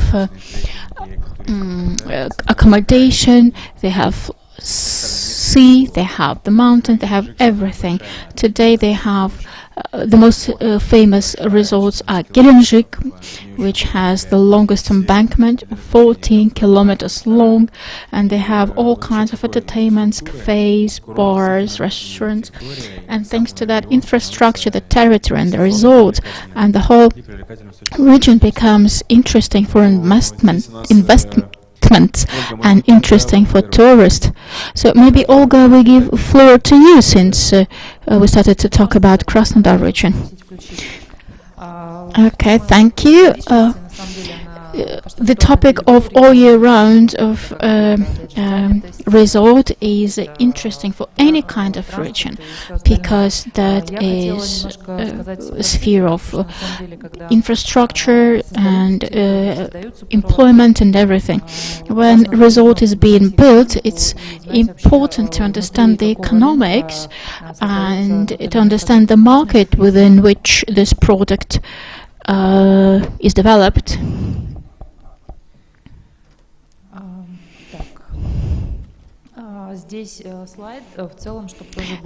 On this slide, you could see that what is ski tourism today. Today we have 220 or different numbers, 400 mountain alpine ski resorts. We will know the exact number by the winter when the register will be finished. 2.2 million days of skiing of people who come to ski resorts. 12,000 of rooms if we speak about joint ski resorts. 3 to 5 months, this is the average length of the season. 1.5 million of people are involved in the skiing. So if we say that 140 million live in Russia, it's only 1.5% of population ski. So maybe, like 5% who tried, but 1.5% are active skiers. So that means that the potential is huge. It means that there are people who would ready to come during the summertime to this resort or to the a neighboring resort and enjoy their summer infrastructure like hiking and much more. I will say a few words about that later. Here you can see in some other numbers, but we'll skip them and I'll speak about the service. As for Krasnaya Polyana resort, it's 75% is an average occupancy of accommodation. 3,000 rooms we have, and summer and winter tourist relations 50-50 now. Some years ago, when people would come to the mountains and were staying in the hotel, and the key trigger for that was see the sea, and they were living in the mountain just because it was cheaper, and they would know that they would live in the mountain, and then they would use the shuttle bus to the sea. But as for now, 15% come to the mountains for the sea. All the rest come to enjoy the service that the mountains provide. As for winter season, 4.4 or 5 months is winter season, all the rest is summer season. So it's much longer than the winter season. August to February, this is the main occupancy of our hotels. And August and February, now you see the occupancy is practically the same, about 85%. What helps us to achieve such high numbers? And every year those numbers grow in terms of number of visitors. There are 6 blocks, and I will speak about them directly. First, it's a comprehensive development of the area, let's say Sheregesh. Regardless of who is the owner of which hotel, there is the area. It's a Sheregesh. For a visitor, it's important that he would understand his route, his agenda for his vacation. So, meaning the visitor must understand where he lives, where he skis, where he eats, and so on. And this is the key to success for all people who work within the territory. We're working towards that. We have a lot of programs for different target people, when visitors come for 3 days, 5 days, a week, a month, and those people know exactly that they would be busy all that time because we have different entertainment. Next thing, which is particularly characteristic of this territory, it's when we have a centralized management of hotels and all the services, because when a person comes to a resort, he has impressions on the whole territory. For example, if a person here lives in Olga Hotel, when he leaves, he still has an impression on Sheregesh as a whole. That's why we need to have the balance of event tourism, of food tourism, scientific tourism. So when a visitor comes for the first time, I believe that in Sheregesh there are lots of people who come for the first time and then keep coming back. They want to try everything, but the time is limited. It is not possible to try everything at once. That's why it's important to keep balance. Next thing is digital service, because we all use phones, GPS, everything. So if a visitor prefers to use apps to navigate within the territory, to look for discounts and so on, that's why it's important to have these integrated digital services. Next point is the aesthetics of the area. Visitors post pictures in Instagram and everywhere. Here we mean how the territory looks. So, and the visitor must know what interesting locations are there, so they should be marked somehow, those interesting locations, because that might become a trigger for visitors to come to mountains. So for example, a visitor says, I don't ski, but I want to go up the mountains and make a picture on the top of the mountains against the blue sky, and that would be a good tool to make your visitors as your ambassadors, because they can promote your result in their media. Next thing is environmental responsibility, and now we see that visitors are involved in this environmental footprint that they leave. For example, to use the towel once or use it for several times. There are a lot of issues in here.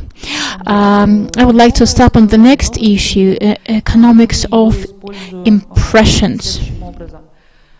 We use it in a formal way. There are a huge number of entertainments on the resort. And when we were forming our program, we calculated that not every member of the staff of the resort doesn't know the full list of entertainment available. That's why we came up with this app 100K, means 100 and more entertainments that we have on the territory. Inside, they are classified what person wants, like water, if a person wants to go to the swimming pool, to the sea or something, or let's say entertainment for kids, if people come travel with kids. And this app in 2019 became a headliner in our marketing strategy. We were promoting this resort as a mountainous resort of entertainment where everyone can find entertainment for themselves. And such programs, or this set of options that we provide, must be well structured. And the next key point is, of course, the team of the resort. Here we mean a group of people who work here, who occupy different positions, who perform different functions, who are involved in the service, providing service for the client.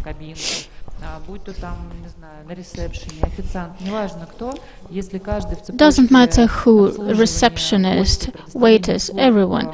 So if all of those people, if they care for what they see, if they want visitors to come back, if they want visitors to stay happy and pleased, well, this is a key to the development, successful development of the territory.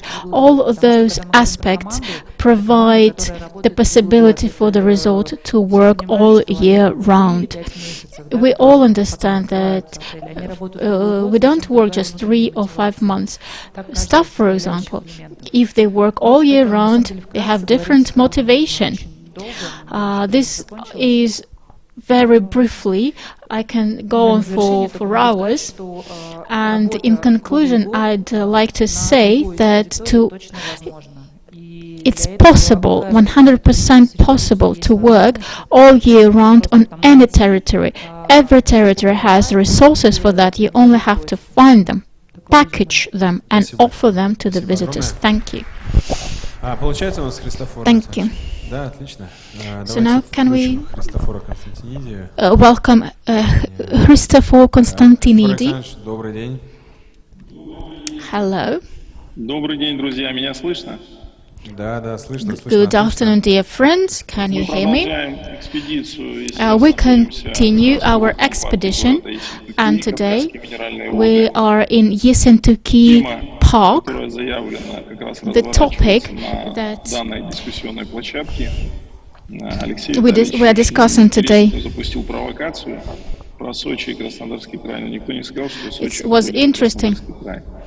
It was interesting as he was discussing Sochi and Krasnodar Krai, but the funny part that Sochi is located in Krasnodar Krai. And as Olga told us, I would like to continue and also add some facts how all year round resorts are possible. Here, I would like to say a few words about marketing in the terms of forming the project of the region, tourist project of resort and of the region. Today we speak mainly about skiing resorts, as Krasnaya Polyana, which is very similar to Sheregesh in some ways, but it's different in others. And I would like to mention some tools that we have. I will not be touching upon transportation availability, though it is very important parameters. Today we speak a lot about things that we should do, but it's not that easy. The Krasnaya Polyana resorts, Roza Hutor, Krasnaya Polyana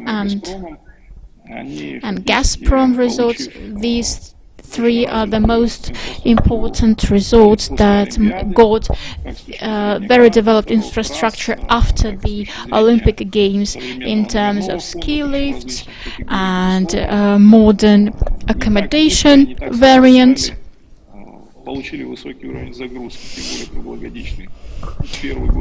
And with time, they little by little they gained their popularity all year round. All year round. First, after the Olympic Games, these territories were not fully booked during the summertime, but later on the situation changed because the work was done tremendous. Here also we have to say that Krasnaya Polyana resorts are very close to Sochi, city of Sochi, that can boast its Olympic Park and that is famous as a holiday destination of Russia. So this is one of the key factors why Sochi and the resorts in general are busy all year round. It's a combination of medical treatment and sea bathing resorts. Now, other things is that Sochi combine all possible types of tourism, relaxation and treatment, medical treatment, because people who come here for the third time, let's say, they are interested in going to different concerts, sports events, and so on. And another thing is integration, or an issue of systemacy of management, because here we have a territory of national park that provides hiking, but cycling, and it can form a long time activities for different age groups of visitors. Let me give you an example. When in 2017 in Krasnodar Krai we started some programs aimed at developing the all-year round tourism. First was called South Health Care Center. We have lots of health resorts. The key problem was to make them full starting from the 15th of September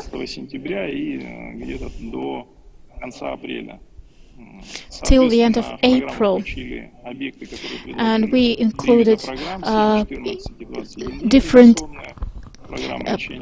formats of the healthcare programs: 7 days, 14 days, 21 days, and different people were choosing what they want, and we managed to enlarge our business for by 15%.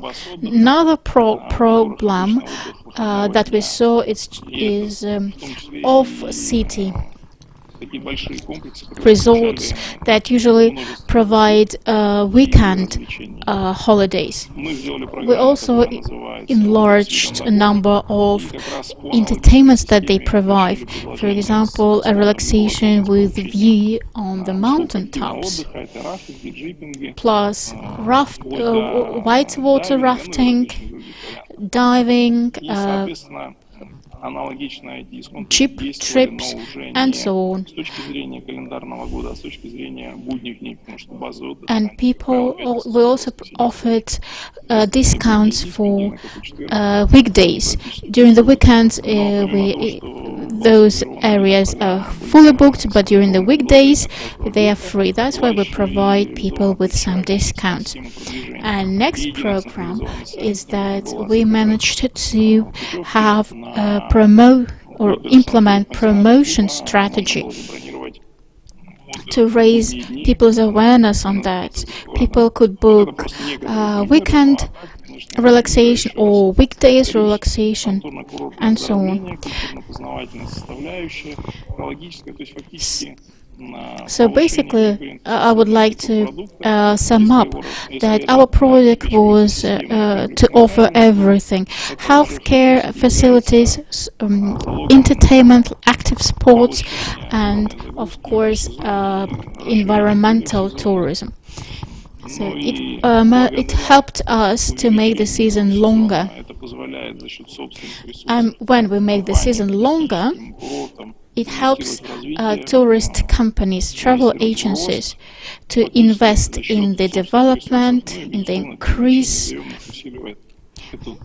Plus, when they attract some additional funds, it also contributes to the development. Thank you. Alexei, ну что, вот от кавказского гостеприимства. Okay, Alexei, so after the Caucasus hospitality, we move on to Siberian hospitality. So cooperation with Siberia. In Siberia we have coal, oil, winter, cold. How do you build up the loyal system of loyalty of Sheregesh, because you want to make this resort as international resort. What about that? Good afternoon, dear friends. We are tired a little bit. Some people are sleeping, I see. Will you wake up, please? Dear colleagues, we have some little steps to become the world top resort, because today we feel and we get very strong support, and the governor was here and he was talking about this all year round occupancy of this resort. And Mr. Governor said that starting from 6 o'clock in the morning, he saw how intense the work is here. As for today, we understand that Sheregesh as a winter resort is already established, and it should not be promoted any further, because skiers around Russia love this resort and come. We are developing the service, we are working towards better quality of our services, but we understand that during the summertime it's not enough, because the Olympic Games were held in Sochi and not in Sheregesh. So we work very actively in the conditions that we have, and we developed a loyal program. It's a very young program. It's not even 1 year old. So I hope that you would help me, and we will go very briefly on that. In 2022, on the 18th of January, this program started, and today it is a unique program, because this program was created for residents of Kuzbas, those people who live here. We know that in Krasnodar Krai you had a similar kind of loyalty program, but it was also for people who visit, right? Yes, in our resort we offer loyalty program for those people who are residents of Krasnodar region. And we understand that with our Kuzbas program, we face issues concerning how to identify that the person is a resident of Kuzbas. And we understand that Kuzbas Loyal program is preferable both for tourists and for business. So first of all, for people, it's interesting because if you have a discount, you go there. As for the business, this program helps to build a trust of visitors. Also, these business get taxation help. It's a very interesting scheme because with the new legislation adopted, the companies, members of the loyalty program, have chance to get taxation help. Next thing that was mentioning, first we worked with Sberbank and we faced some issues or some technical issues. For example, we understood that we would use banking cards to track transactions, just to see how much this benefit was used by people and by businesses. And we saw that businesses had to buy the equipment or develop special programs for that. That was the problem, and there was no account for people. There were 19. First, people had to go to one of 19 locations to get this card to become a member of loyalty program.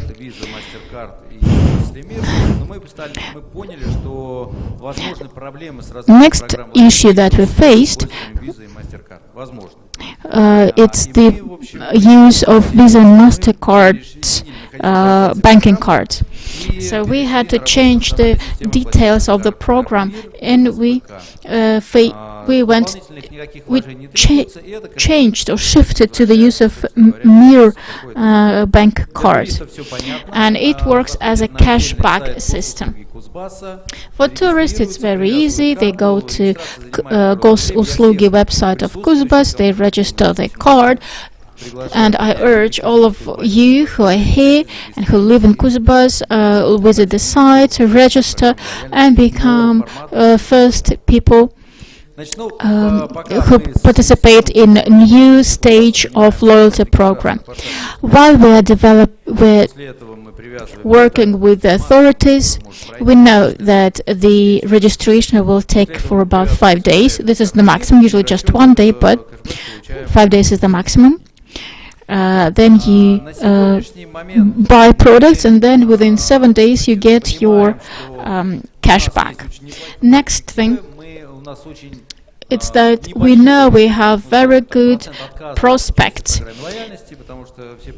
People usually happy to take part in this program. It's free for people, and people can choose the benefit that they can use, and in the future we hope to solve one of the old problems of ProGesh, and especially with the business that is on the territory but works independently from one another. We are saying that one joint ski pass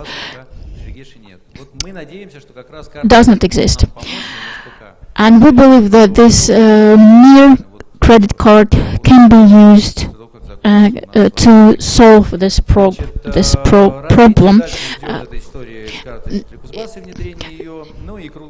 Next step would be to introduce a joint card for all residents of Kuzbas, and with this card people would get discounts during summertime, to stimulate them to come during summertime.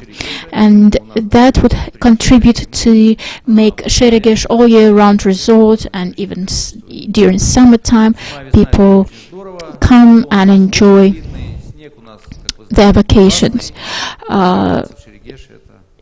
There is no need to say that we love winter, and winter is great here in ProGesh with lots of snow and lots of skiing. And I'm ready to answer your questions. The question is towards the result that we love and that we develop today, and I believe that we all become a member of that. Will you please raise hands those who would like to be a waiter of a maid? You see, nobody wants. All want to go to become managers. Andrei, now we give floor to you. You said on the approaches to develop territories. I know that you have the video and that you have presentations. You have maximum 15 minutes for that.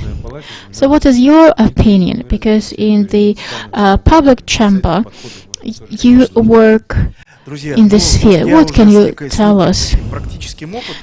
Dear friend, let me share my practical experience with Anastasia, who is a journalist. We went along this territory. I asked her everything. So that's why now I have some understanding of what ProGesh is and what summer vacation might look here. So first of all, if we develop the territory, tourism is number one, because it's not just a very interesting industry that can multiply internal product by 15 or 20 times, but for some territories it can be a life-shaping activity that provides for the development and existence of this territory, of this settlement.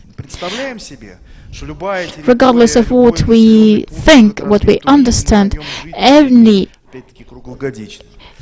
that any territory can develop all year round tourism and live happily ever after. Even if we speak about this topic, I believe there are only 4 basic reasons why tourists in bulk choose this or that location, and why they bring so much to the territory that you can live on that. First of all, it's a beach. So it's a sea, beach. Second, skiing resort. Third, that's thermal waters, which is good for health. And 4, it's a strong cultural or entertainment attraction. So the 4th category, usually these are big cities like Moscow, St. Petersburg, Kazan. They can live thanks to their urban possibilities, urban tourism, or some key historical places like Suzdal.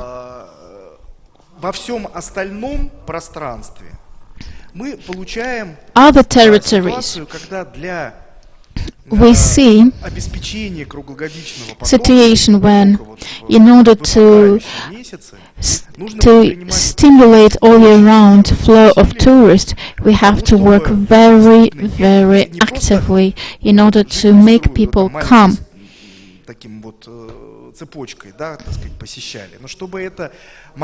People come in big numbers, in such numbers that it could, so the infrastructure that exists would be profitable. So not to mothball, not to close hotels, restaurants, but to keep them open and profitable. As for ProGesh, what we see,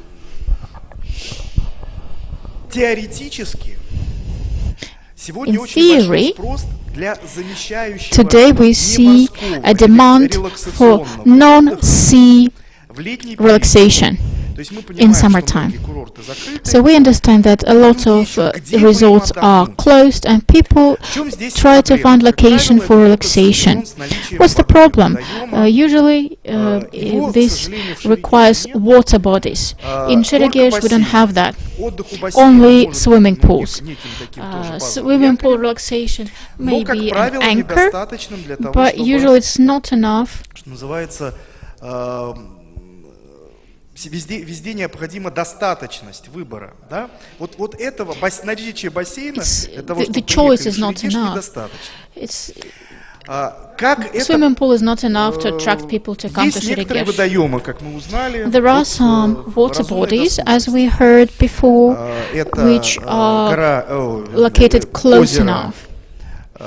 This is Taratau Lake. Озеро Таратау. Вот здесь есть озеро, здесь есть река. So here you have a lake, here you have a river, but there is no accommodation nearby. So in order to make visitors come from Novokuznetsk, let's say, to the lake, we need to synchronize water and accommodation. As today it's just a dream. What can be used to compensate lack of skis and water bodies during summertime? Only by cumulative effect. The abundance of events, opportunities for relaxation, for entertainment. It must be on such a level that to put all of that together, a person would choose this direct destination for his or her vacation. So, for example, if every week we would host some kind of festival, is it enough? No, it's not enough. Because 5 days a week or 6 days a week, the hotels would be empty with no profitability. They would be probably working with losses. The only way is to develop and to understand what is the target audience, age, interest, number, and what services they might be interested in, like quadricycles, or, for example, hiking. But one thing is not enough. Here we have whitewater rafting, and much more. So we need to offer some entertainment. Well, let me just think out of the box. We have, like, for example, it was mentioned we have a museum here. I know that in Kalushkaya region there is a very creative museum of garbage, and people come to see that. In another city there is, in Zelenograd, there is a museum of cats. So we need to develop and build up a line of these small magnets that would attract this or that target audience, that they could occupy at least 50% of hotels available, or at least 40. We need to work with big or small tourist magnets, starting from museums up to catering and food industry. And now let me switch to my presentation. Few words about platform of Живое наследие. We created this on the level of the whole country, of those touristic magnets that would attract people to different areas. человек для того, чтобы выбрать, ну, например, So a person, if a person wants to choose, let's say, Kuzbas to visit, might have just one anchor, you know, like big one, such as a ski resort in Sergesh, or a number of smaller magnets that together give understanding of the region. So we mapped touristic brands in the country. We first choose 500 brands, then 1,000 brands in different categories: culture, in nature,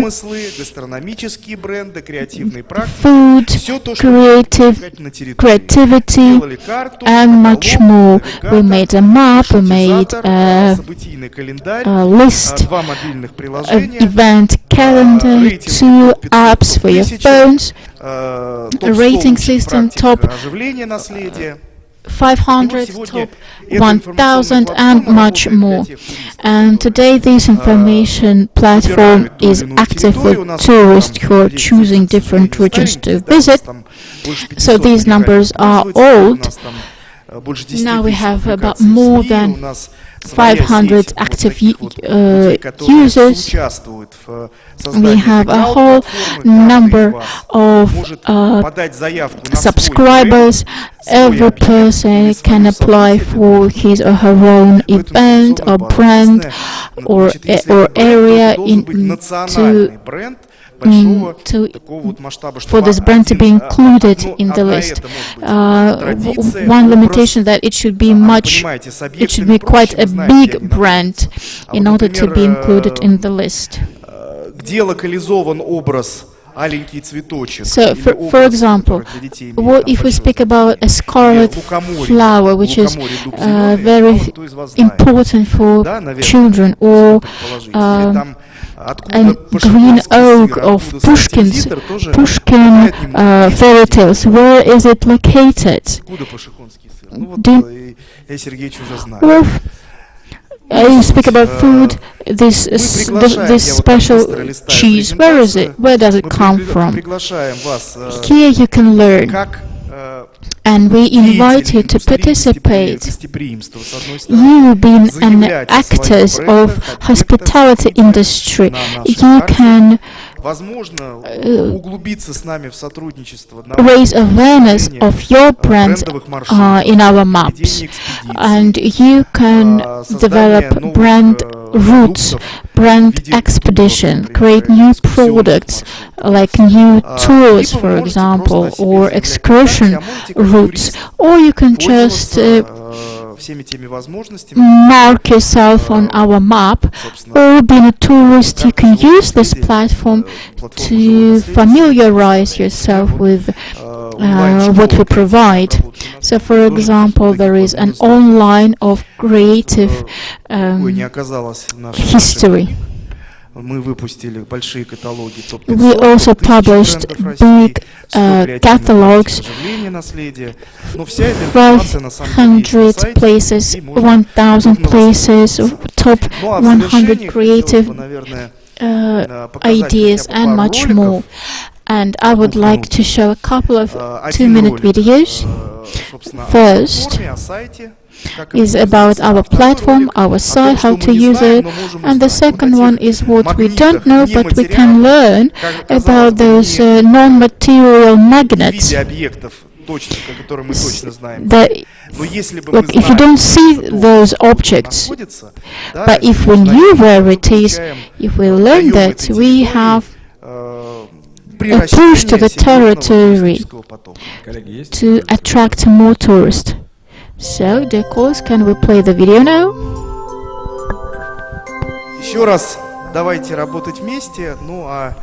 One more time, let us work together, and I wish Sergesh all the best luck. Яркие образы российской культуры расцвечивают нашу жизнь. Вглядываясь в них и держа в памяти их искры, мы разгоняем тучи серых будней и часто стремимся в путь. Найти что-то необычное, интригующее, манящее. Но где их найти? Интернет-платформа «Живое наследие РФ» указывает самую прямую дорогу. Мы с детства мечтаем сорвать аленький цветочек. В каком краю он растет? В Оренбуржье сказка становится былью. Со строк Пушкина перед нами встает загадочное лукоморье. Платформа «Живое наследие» помогает найти его на старых картах 17 века и на реальных берегах Оби. Взрослея, мы ищем свое место силы и иногда находим его на Алтае. Там, за озерами великими, за горами высокими, реки молочные и белые. По пути к Беловодью годами шли старообрядцы, а Рерих нашел там русскую Шамбалу. «Дворянское гнездо» — не только название романа. Это образ жизни XIX века и парк в городе Орле, где гуляли лучшие дворянские писатели и поэты — Тургенев и Фет, Лесков и Бунин. Десятки родовых гнезд мы жаждем сохранить и сегодня. Многие мечтали найти клад. Может, раскопать золото скифов? В Тыве вы можете увидеть его своими глазами. Единственная в мире песня, попавшая на денежную купюру, особенно популярна в Приморье. Ведь каждый теперь знает, Владивосток — это 2000. А вот про механическое чудо из Ульяновска мало кто слышал. 49 движущихся фигурок рабочих мастеров вековой давности могут поспорить с терракотовой армией императора Цинь-Ши-Хуанди. Мы мало знаем даже о символах, ранивших наши души. Вы думаете, безымянная высота — это только слова из песни? Это реальное место в Калужской области, навек запомнившее героизм советских солдат. Главное — верить в лучшее, ценить красоту и духовную силу. Счастье не за горами. Открывайте интернет-платформу «Живое наследие РФ». Вдохновляйтесь, мечтайте, преображайте свою жизнь. Друзья, я буквально одну фразу добавлю. Вот видели теперь Dear friends, let me add just one phrase. Наверное, 7 лет назад уже. About 7 years ago, проводили семинар в Мурманской области. We had a seminar with Norilsk Nickel, and we found that Hyperborea, it's in Kolsky Peninsula. But the city which we held this event in didn't take up this theory, and they were not happy to even include this film of Leviathan, if you remember. Then Tiraberg engaged the film of Leviathan. Kavdor was capital of Hyperborea, and thanks to this new positioning and representation, Kavdor became and other areas became a very strong tourist attractions. But in order to do that, we have to use the possibilities. Unfortunately, I see that there are some problems with the second video, but in YouTube you can find a lot of those kind of short clips from us explaining how our site works, representing our routes and so on. And we will keep in touch. So I wish all the best to Sheregesh on the way of its promotion to all year-round resort. Thank you. You know, we're always ready to come, not only to rest, but to work as well. Thank you. Now we were going to Novokuznetsk by car. Not too many buses, and the prices are skyrocketing. It feels like the price is the same as in the very luxurious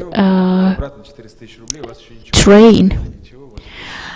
For example, if the two of you are traveling, it will be 150,000 rubles only for road with no accommodation and food. So that's why the question is to our next speaker: how can we make transportation cheaper for people? Hello. Hello, people in Gesh, in Sheregesh. My name is Ilya. Let me say a few words about transportation. You will see a lot of smart words and definitions in this presentation, which would be not very appealing to people who are not involved in transportation, aviation and helicopter transportation. That's why I'll try to simplify that for you. Here in this picture, you see it's opening of a small airport. We can say basically in the field, Sila company started flights from Novosibirsk to Belokuriha because previously Belokuriha had aviation transportation, but then it was closed, and recently, thanks to state support, this program was reopened. You see a small plane lands in the field. Of course, it would be great if there were some kind of runway, kind of, like airport or something. Here you can see some numbers on this slide. Sometimes helicopter is even more profitable than a plane. Very often people think that helicopter is highly expensive, it's like a luxury. Are there people here who would like or wished to fly in helicopter? And I'm here to say that this is possible, that you can explore Siberian Federal District in helicopter, and it's not necessarily more expensive than an ordinary trip. If you look at Mi-8 helicopters, the price would be practically the same with the aircraft of the same size. But because of the fact that airport is much more expensive than a helicopter landing ground, means that if we calculate creation of the infrastructure for helicopter and we compare that to infrastructure of the plane, helicopters are much cheaper. And biggest number of helicopters are Russian-made, unlike planes, which are mainly imported planes. As for the helicopters, we build helicopters, we produce spare parts and everything. So that's why our goal is to calculate those solutions and to see if it's profitable. If the decision was made to build an airport, that's great. But did you consider idea to build helicopter landing ground? I doubt that. We know that the budget for Sheregesh is 700,000, and later it's per year. We mean people per year, and further on it would be about 170,000 per year. And those, if we speak about short distance travel, about 300 kilometers, helicopter would choose just slightly more time than the plane.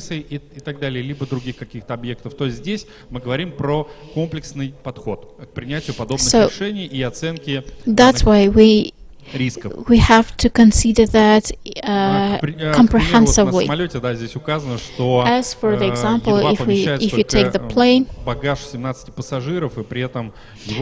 airplanes can host baggage only for 17 people, which is much less than helicopters. Why helicopters? Because from the helicopters you can arrange excursions. You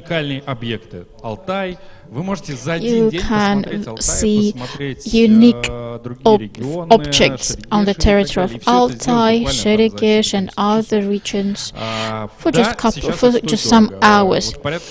As for now, it is very expensive, about 80,000-85,000 rubles.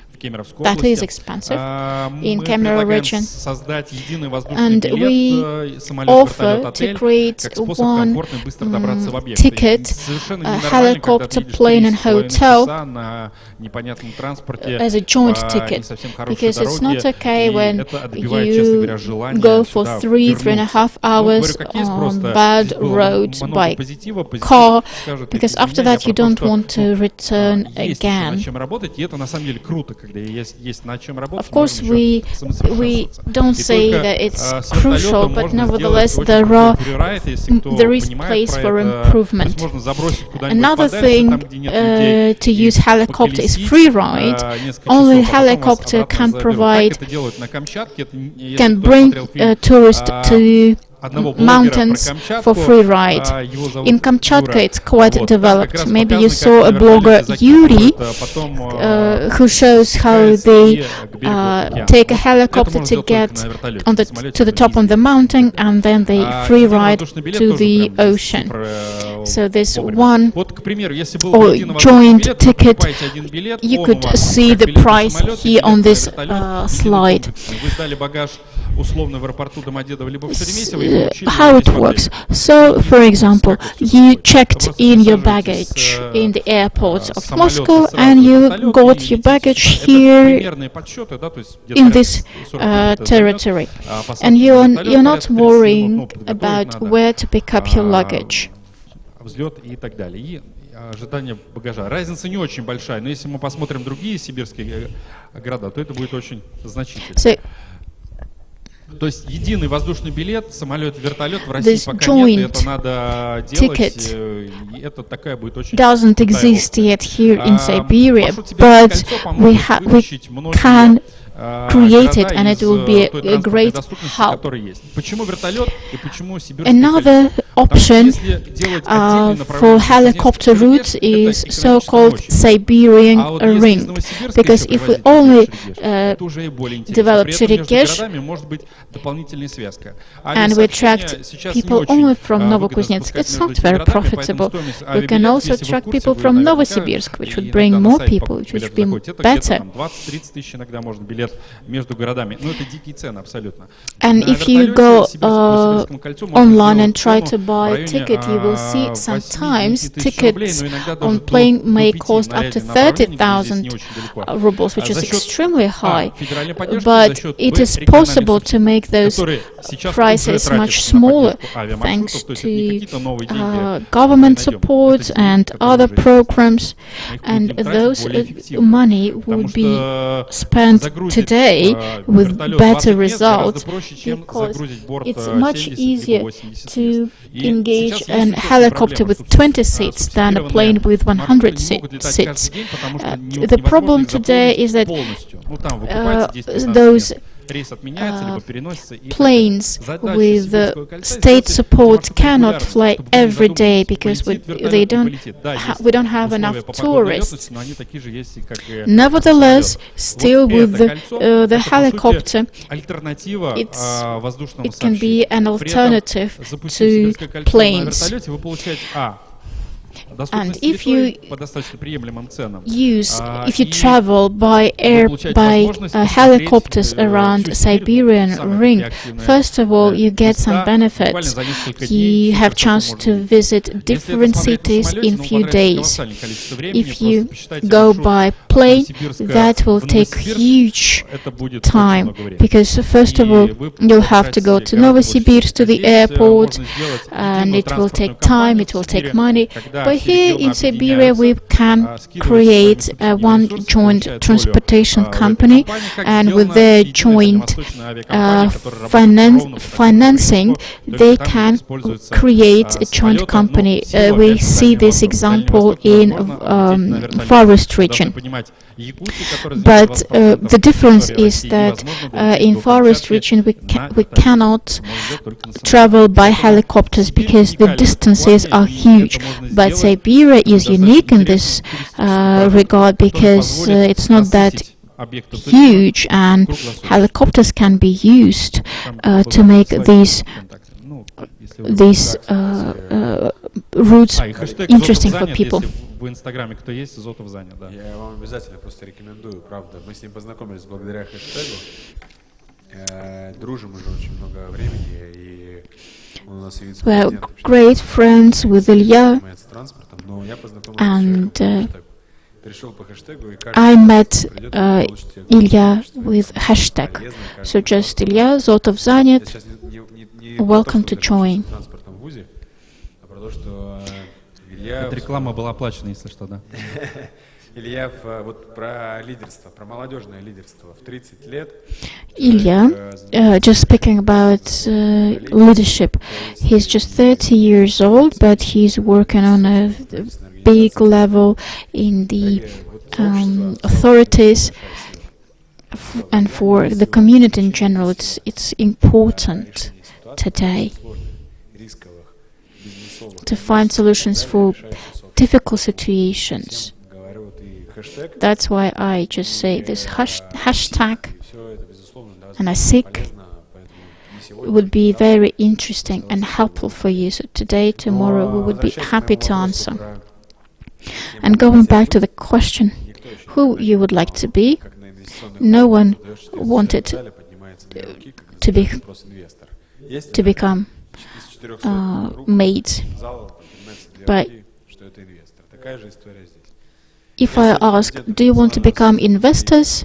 See, just a couple of hands go up. But as for me, I started as a waiter. And so many years ago, I went to work. I came to work in a bar, and then I knew all the issues of working in this sphere, and I managed to climb up this career ladder. And that's why I'm saying it's important to go through the bottom up to the top. It's all in your hands.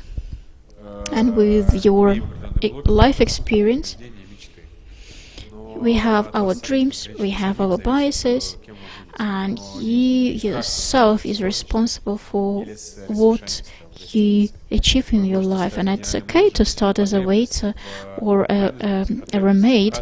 You can end up as a manager of hotel and so on, because you have huge possibilities. And the hospitality industry has a huge potential this time. That's why I give floor to our next speaker, who will speak about stuff.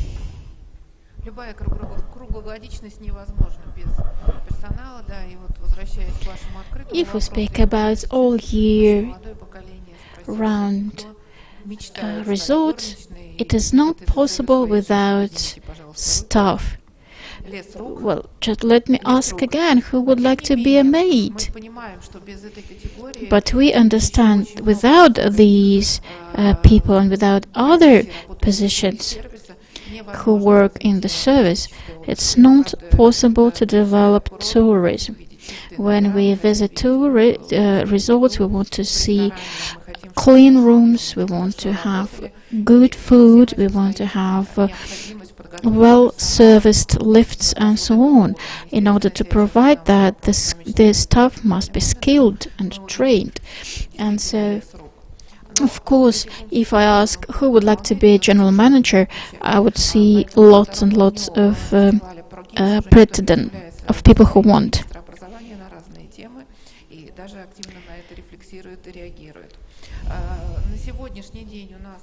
As for today, we have quite a developed educational system in Kuzbas, but we see room for improvement. And where we can introduce more educational services. But if you ask any hotel manager, any hotel owner, do you face an issue with your staff? They say yes, of course. And here we can say that one of the factors that we are ahead of Krasnaya Polyana is that at the start of this skiing resort, when we're sitting here, we opened a new educational direction under the Tashtagol Education Center. And we created one window cluster where students can apply for any kind of their of educational service and choose whichever they want, and not only here in Tashtagol but in a different city as well. And then we choose people, and we invite them to come for training during summertime, for internships. And here we see representatives of our educational centers. If you have questions to them, you're welcome to talk to them. As for today, 770 people work in job-specific training, and we believe that they would get their positions as soon as they finish training.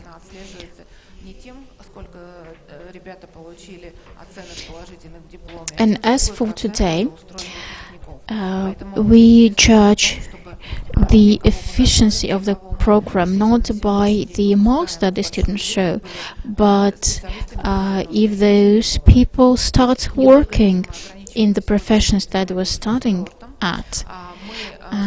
We communicate closely with the results. We started a lot of programs, internship programs with different territories. Today we can provide accommodation for this exchange students and organize excursions and so on. Another cooperation that we see, we call them builders units for summer, meaning the students during summertime go and build some facilities in different parts of our country. We see it's a very good, very positive experience, and a lot of anchor facilities which are being built in Kemerovo are built by these construction units, by students.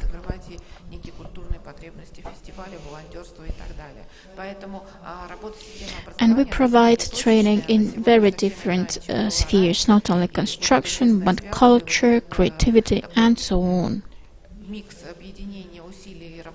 We have this mix of joint efforts of employers, educators, and so on, so that owners and managers of hotels didn't worry about who to employ. Thank you. I'm ready to answer your questions. Обычно по половине у вас участвует? Ну да. Как думаете о образовании? Что в индустрии гостеприимства? What do you think? В туризме или нет? Хотите ли заниматься туризмом или нет? Что какие-то, может быть, чем-то помочь? Сейчас, ну так наблюдая. When we see today what's happening in Russia, do you think education in this hospitality sphere is interesting for students? And do people who graduate from this program, do they go and work in this hospitality sphere? Is it interesting for them? But what we see is that we have a huge need for the staff, and the wages are high, and it provides a platform for self-identification, self-presentation for people. And it gives great joy for those who work in hospitality sphere. So that's why I have a question for you. So as for today, free education is available. Yes, we have a national project, and we have a program of retraining paid by the government. These are short-term programs that retrain people. A lot of people are retrained into the cook, hairdressers, and so on. And so you can get a second trade for free. Where you can find this information?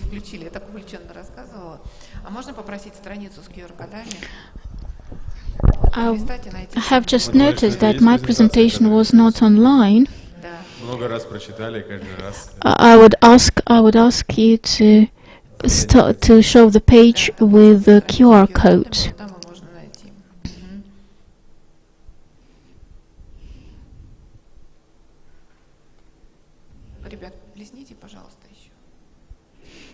Could you go to the last slide, please?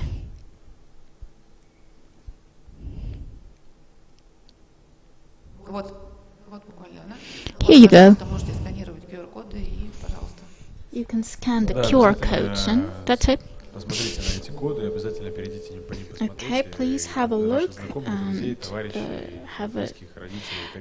and share that with your friends, parents, because today the government offers chances to get retraining for free, including tourism and hospitality sector. And now state plays an important role. And as I said today, we have a huge number of grants available for young people. About 1,200 grants for different grants that young people can apply for. That means that young people have colossal opportunities today. If you don't have the money, you can apply for the grant.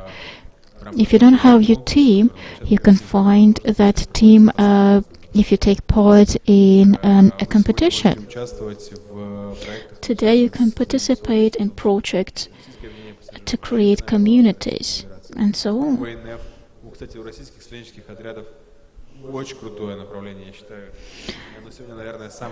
Students' organizations and so on. Young students work in hotels, in restaurants. They work as train conductors, and they are well prepared. We can call them fighters.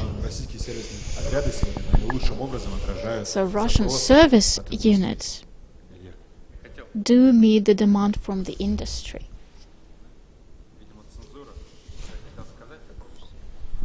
Да, просто хотел сказать несколько вещей, которые не согласованы.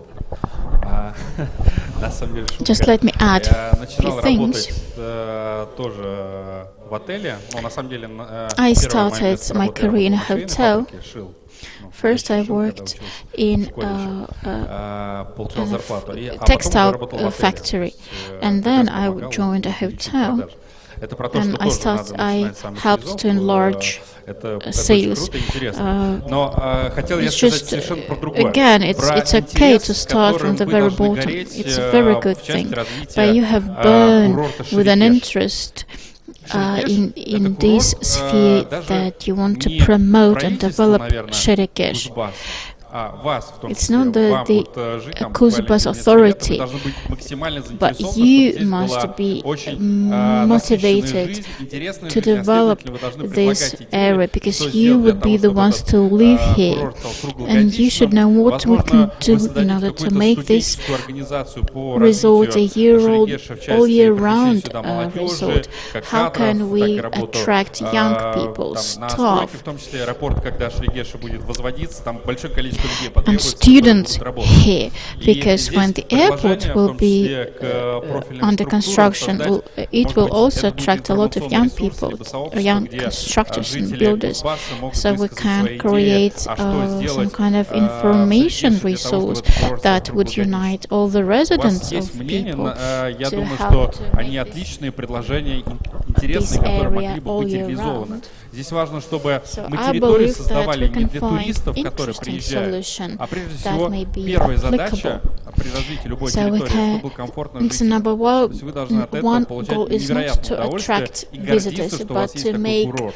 local Отдыхать прежде всего communities здесь, а не ездить в comfortable, какие-то другие регионы, so хотя that тоже the надо ездить в local другие people регионы. would spend Поэтому time and relax here, это not я to про go то, to some что у вас должны other глаза regions. гореть, когда речь идет I'm про Шерегеш. saying Вы that должны because I want to see с your eyes огромной энергией burning рассказывать всем своим знакомым, with приглашать их сюда energy when you летом, talk зимой. about Sherekesh and when Счастья you вам всем. invite people to come here during summertime and wintertime. Thank you. Да, на самом деле счастье вам, это правда. Мы на самом деле этого We желаем. wish you all the best, all the luck, and we came here to wish you that, because the future of this territory, of this resort, Или работать, вы вернулись с новым опытом, с новыми знаниями. is you. Even if you go somewhere for studying or for work, I would like you to come here, to return here. So when I start speaking about Kerch, all people start to get worried, because I can never stop, because I come from a small city in Kerch, and people don't know anything about that.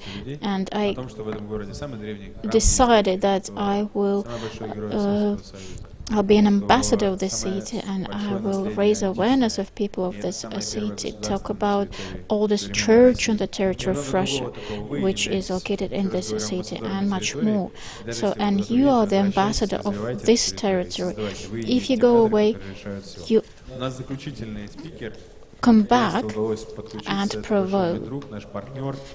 And our final speaker today is Ms. Natalia Vistunova, Director of Academy of Hospitality, and she will tell us how an idea became a huge project for municipality.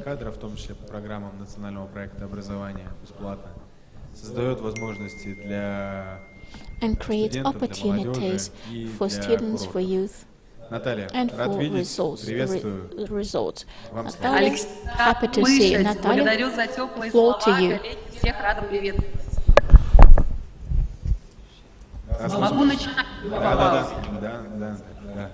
Замечательно. Коллеги, рада вас всех приветствовать, людей, которым не безразлично гостеприимство, мир гостеприимства, и с удовольствием сегодня постараюсь быть вам полезной. Итак, о чем мы поговорим сегодня? Кадры решают, как выстроить систему эффективной подготовки и трудоустройства сотрудников индустрии гостеприимства в стране. Постараюсь сегодня не про лозунги, сегодня про конкретные кейсы, которые мы реализовали уже и продолжаем реализовывать на территории нашей страны и даже за ее пределами. Немного о себе. Давайте следующий слайд. Меня зовут Наталья Веснова, и я возглавляю проект Академия гостеприимства. Абсолютно потрясающий проект. Когда-то, когда мы его только задумывали, стояли у его истоков, и Алексей в том числе, мы поняли, что должно быть что-то большое, что нас объединяет. И поняли, что нашей миссией станет превратить российский сервис в международный бренд. Чтобы ребята из разных стран приезжали для того, чтобы исследовать наш сервис, для того, чтобы забирать его стандарты, для того, чтобы стараться быть похожими на нас. Сегодня, к сожалению, пока это не так. Но в эту сторону мы уже поворачиваемся. Гостеприимство российской души, оно непревзойденное, оно особое и оно другое. Надеюсь, что после сегодняшнего выступления, как минимум на то количество людей, которые сидят в зале, амбассадоров этой миссии станет больше. Давайте дальше. Немножко об академии. Сегодня мы занимаемся подготовкой кадров прямо от самых маленьких. Оставлю это маленькой паузой, чуть позже расскажу почему. До управленческого состава, до государственных и муниципальных органов. И обучаем мы именно гостеприимству. О том, как строить этот бизнес, как работать на местах, как создавать стандарты, как их соблюдать. И даже как быть нестандартными. Как давать нестандартный сервис для того, чтобы каждый гость уезжал с ощущением «Вау». Ну что, давайте к нашей теме. Сегодня в рамках положенного времени я вам расскажу про 3 кейса. Давайте следующий слайд, они есть на экране.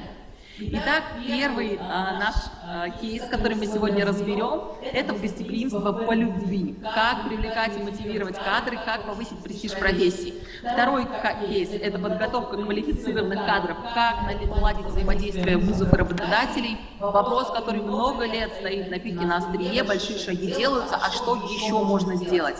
Ну и третий кейс – эффективный менеджмент, чему учить управленцев и стоит ли вообще их учить. Ну что, к первому кейсу. Гостеприимство с детства. Следующий слайд, пожалуйста, переключите. Гостеприимство по любви, да, или гостеприимство с детства. На самом деле истоки и основы гостеприимства всегда складываются в детстве и закладываются в семье. Мы решили помочь семьям, помочь маленьким и чуть более взрослым деткам с этим гостеприимством соприкоснуться. И запустили сразу 2 проекта. Первый связан с дошкольным обучением, с дошкольным образованием. И мы в детском саду, в конкретном детском саду проводим занятия для маленьких детей и знакомим их с профессиями. Знакомим через понятную методологию для них, через понятный формат. Мы знакомим их через сказки о садовнике, через чудо с пузырями с профессией аниматора, через рисование с новыми для них профессиями, такими, о которых они никогда не слышали, например, с профессией батлера. В течение года мы проделываем эту работу, и мы видим не только благодарные глаза детей, но и их родителей. Чтобы вы понимали, ряд этих родителей уже работают у нас и понимают, что сфера гостеприимства не только про их детей, но и про них самих. Следующий проект, о котором я вам расскажу, он называется «Класс гостеприимства». Мы запустили первый профильный класс гостеприимства в стране. Наверное, многие из вас учились когда-то в математическом или гуманитарном классе. Так вот, мы запустили такой класс по гостеприимству. Каждый месяц является тематическим. Мы знакомим детей с разными профессиями. Причем делаем это не только в формате хард-скиллов, а в формате хард-скиллов, софт-скиллов. Делаем это в формате истории успеха и практики на действующем предприятии отрасли. На 5-звездочном предприятии, где ребята могут своими руками попробовать себя в профессии горничной, в профессии администратора, в профессии батлера и во многих других профессий такой большой сферы.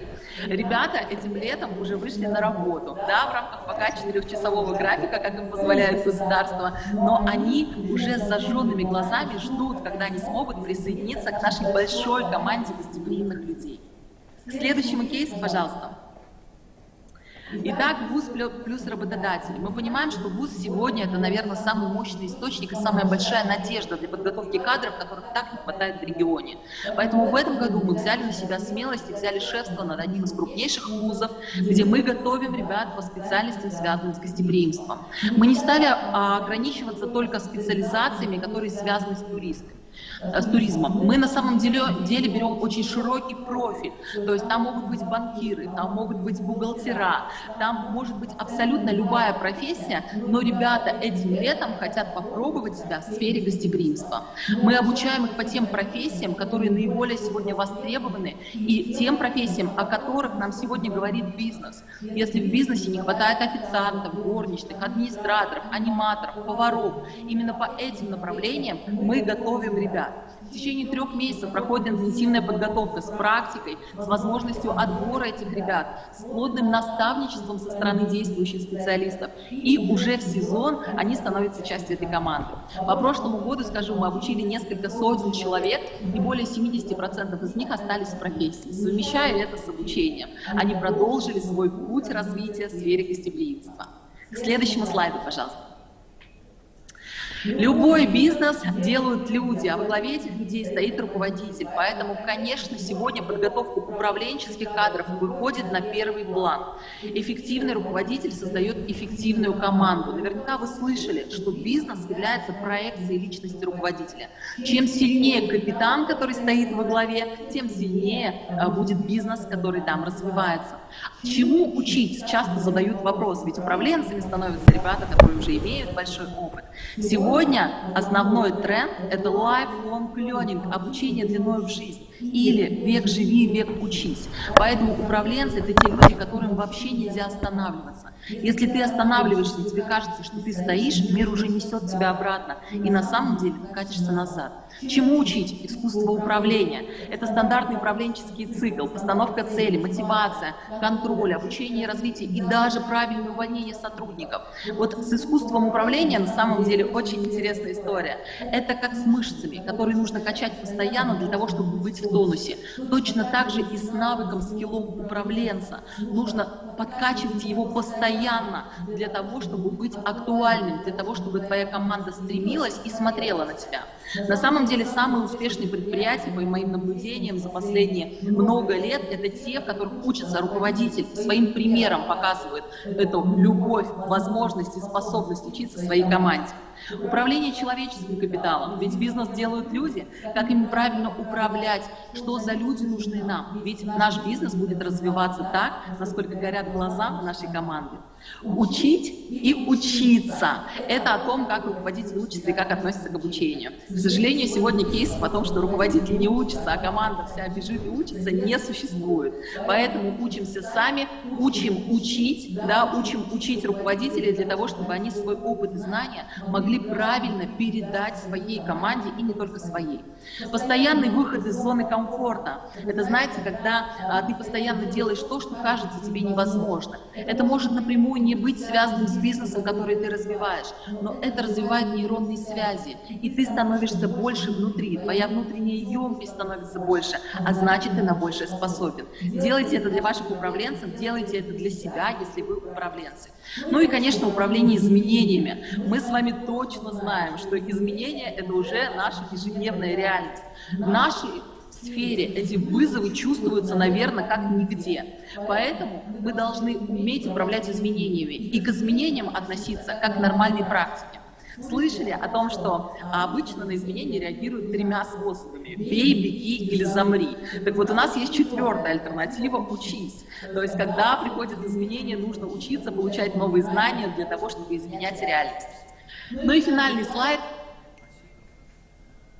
Когда я рассказываю про гостеприимство, кажется, что этого всего так много, а я вот здесь всего один такой маленький стою, но здесь важно быть каплей в этом море. Ведь если каждый из нас станет каплей и сделает хотя бы небольшой проект, сегодня инициирует профильный класс или просто поможет одному человеку с профориентацией, то уже завтра наша сфера будет выглядеть совсем иначе. У нас действительно будет большое количество кадрового потенциала, большое количество желающих у нас работать с самого детства, ведь наша сфера про любовь. Поэтому желаю вам быть в гостеприимстве только по любви и быть той самой каплей. С капли все начинается. Последний слайд, пожалуйста. Будем рады быть вам полезными. Уверена, что это не последняя встреча. Благодарю. Спасибо большое. Спасибо большое, как всегда, вдохновляющее и как всегда. Thank you to our dear speaker. It was a mini lecture for the motivation, how we should learn and how we should teach. Natalia, thank you, and I love you and all of your team. You didn't mention that we together have a project, My Country, My Russia, and those who participate in our programs have internship in Yalta, and we provide certificates for education, and Natalia's team also started a mini MBA program. It's a unique product, and in general, Academy of Hospitalities is a real academy that have show results. Thank you. So, Alexei, that's also for you to remember. These are great people that could be very helpful to you. Thank you. Thank you. And the key shore person left earlier. I'm the youngest shore person here.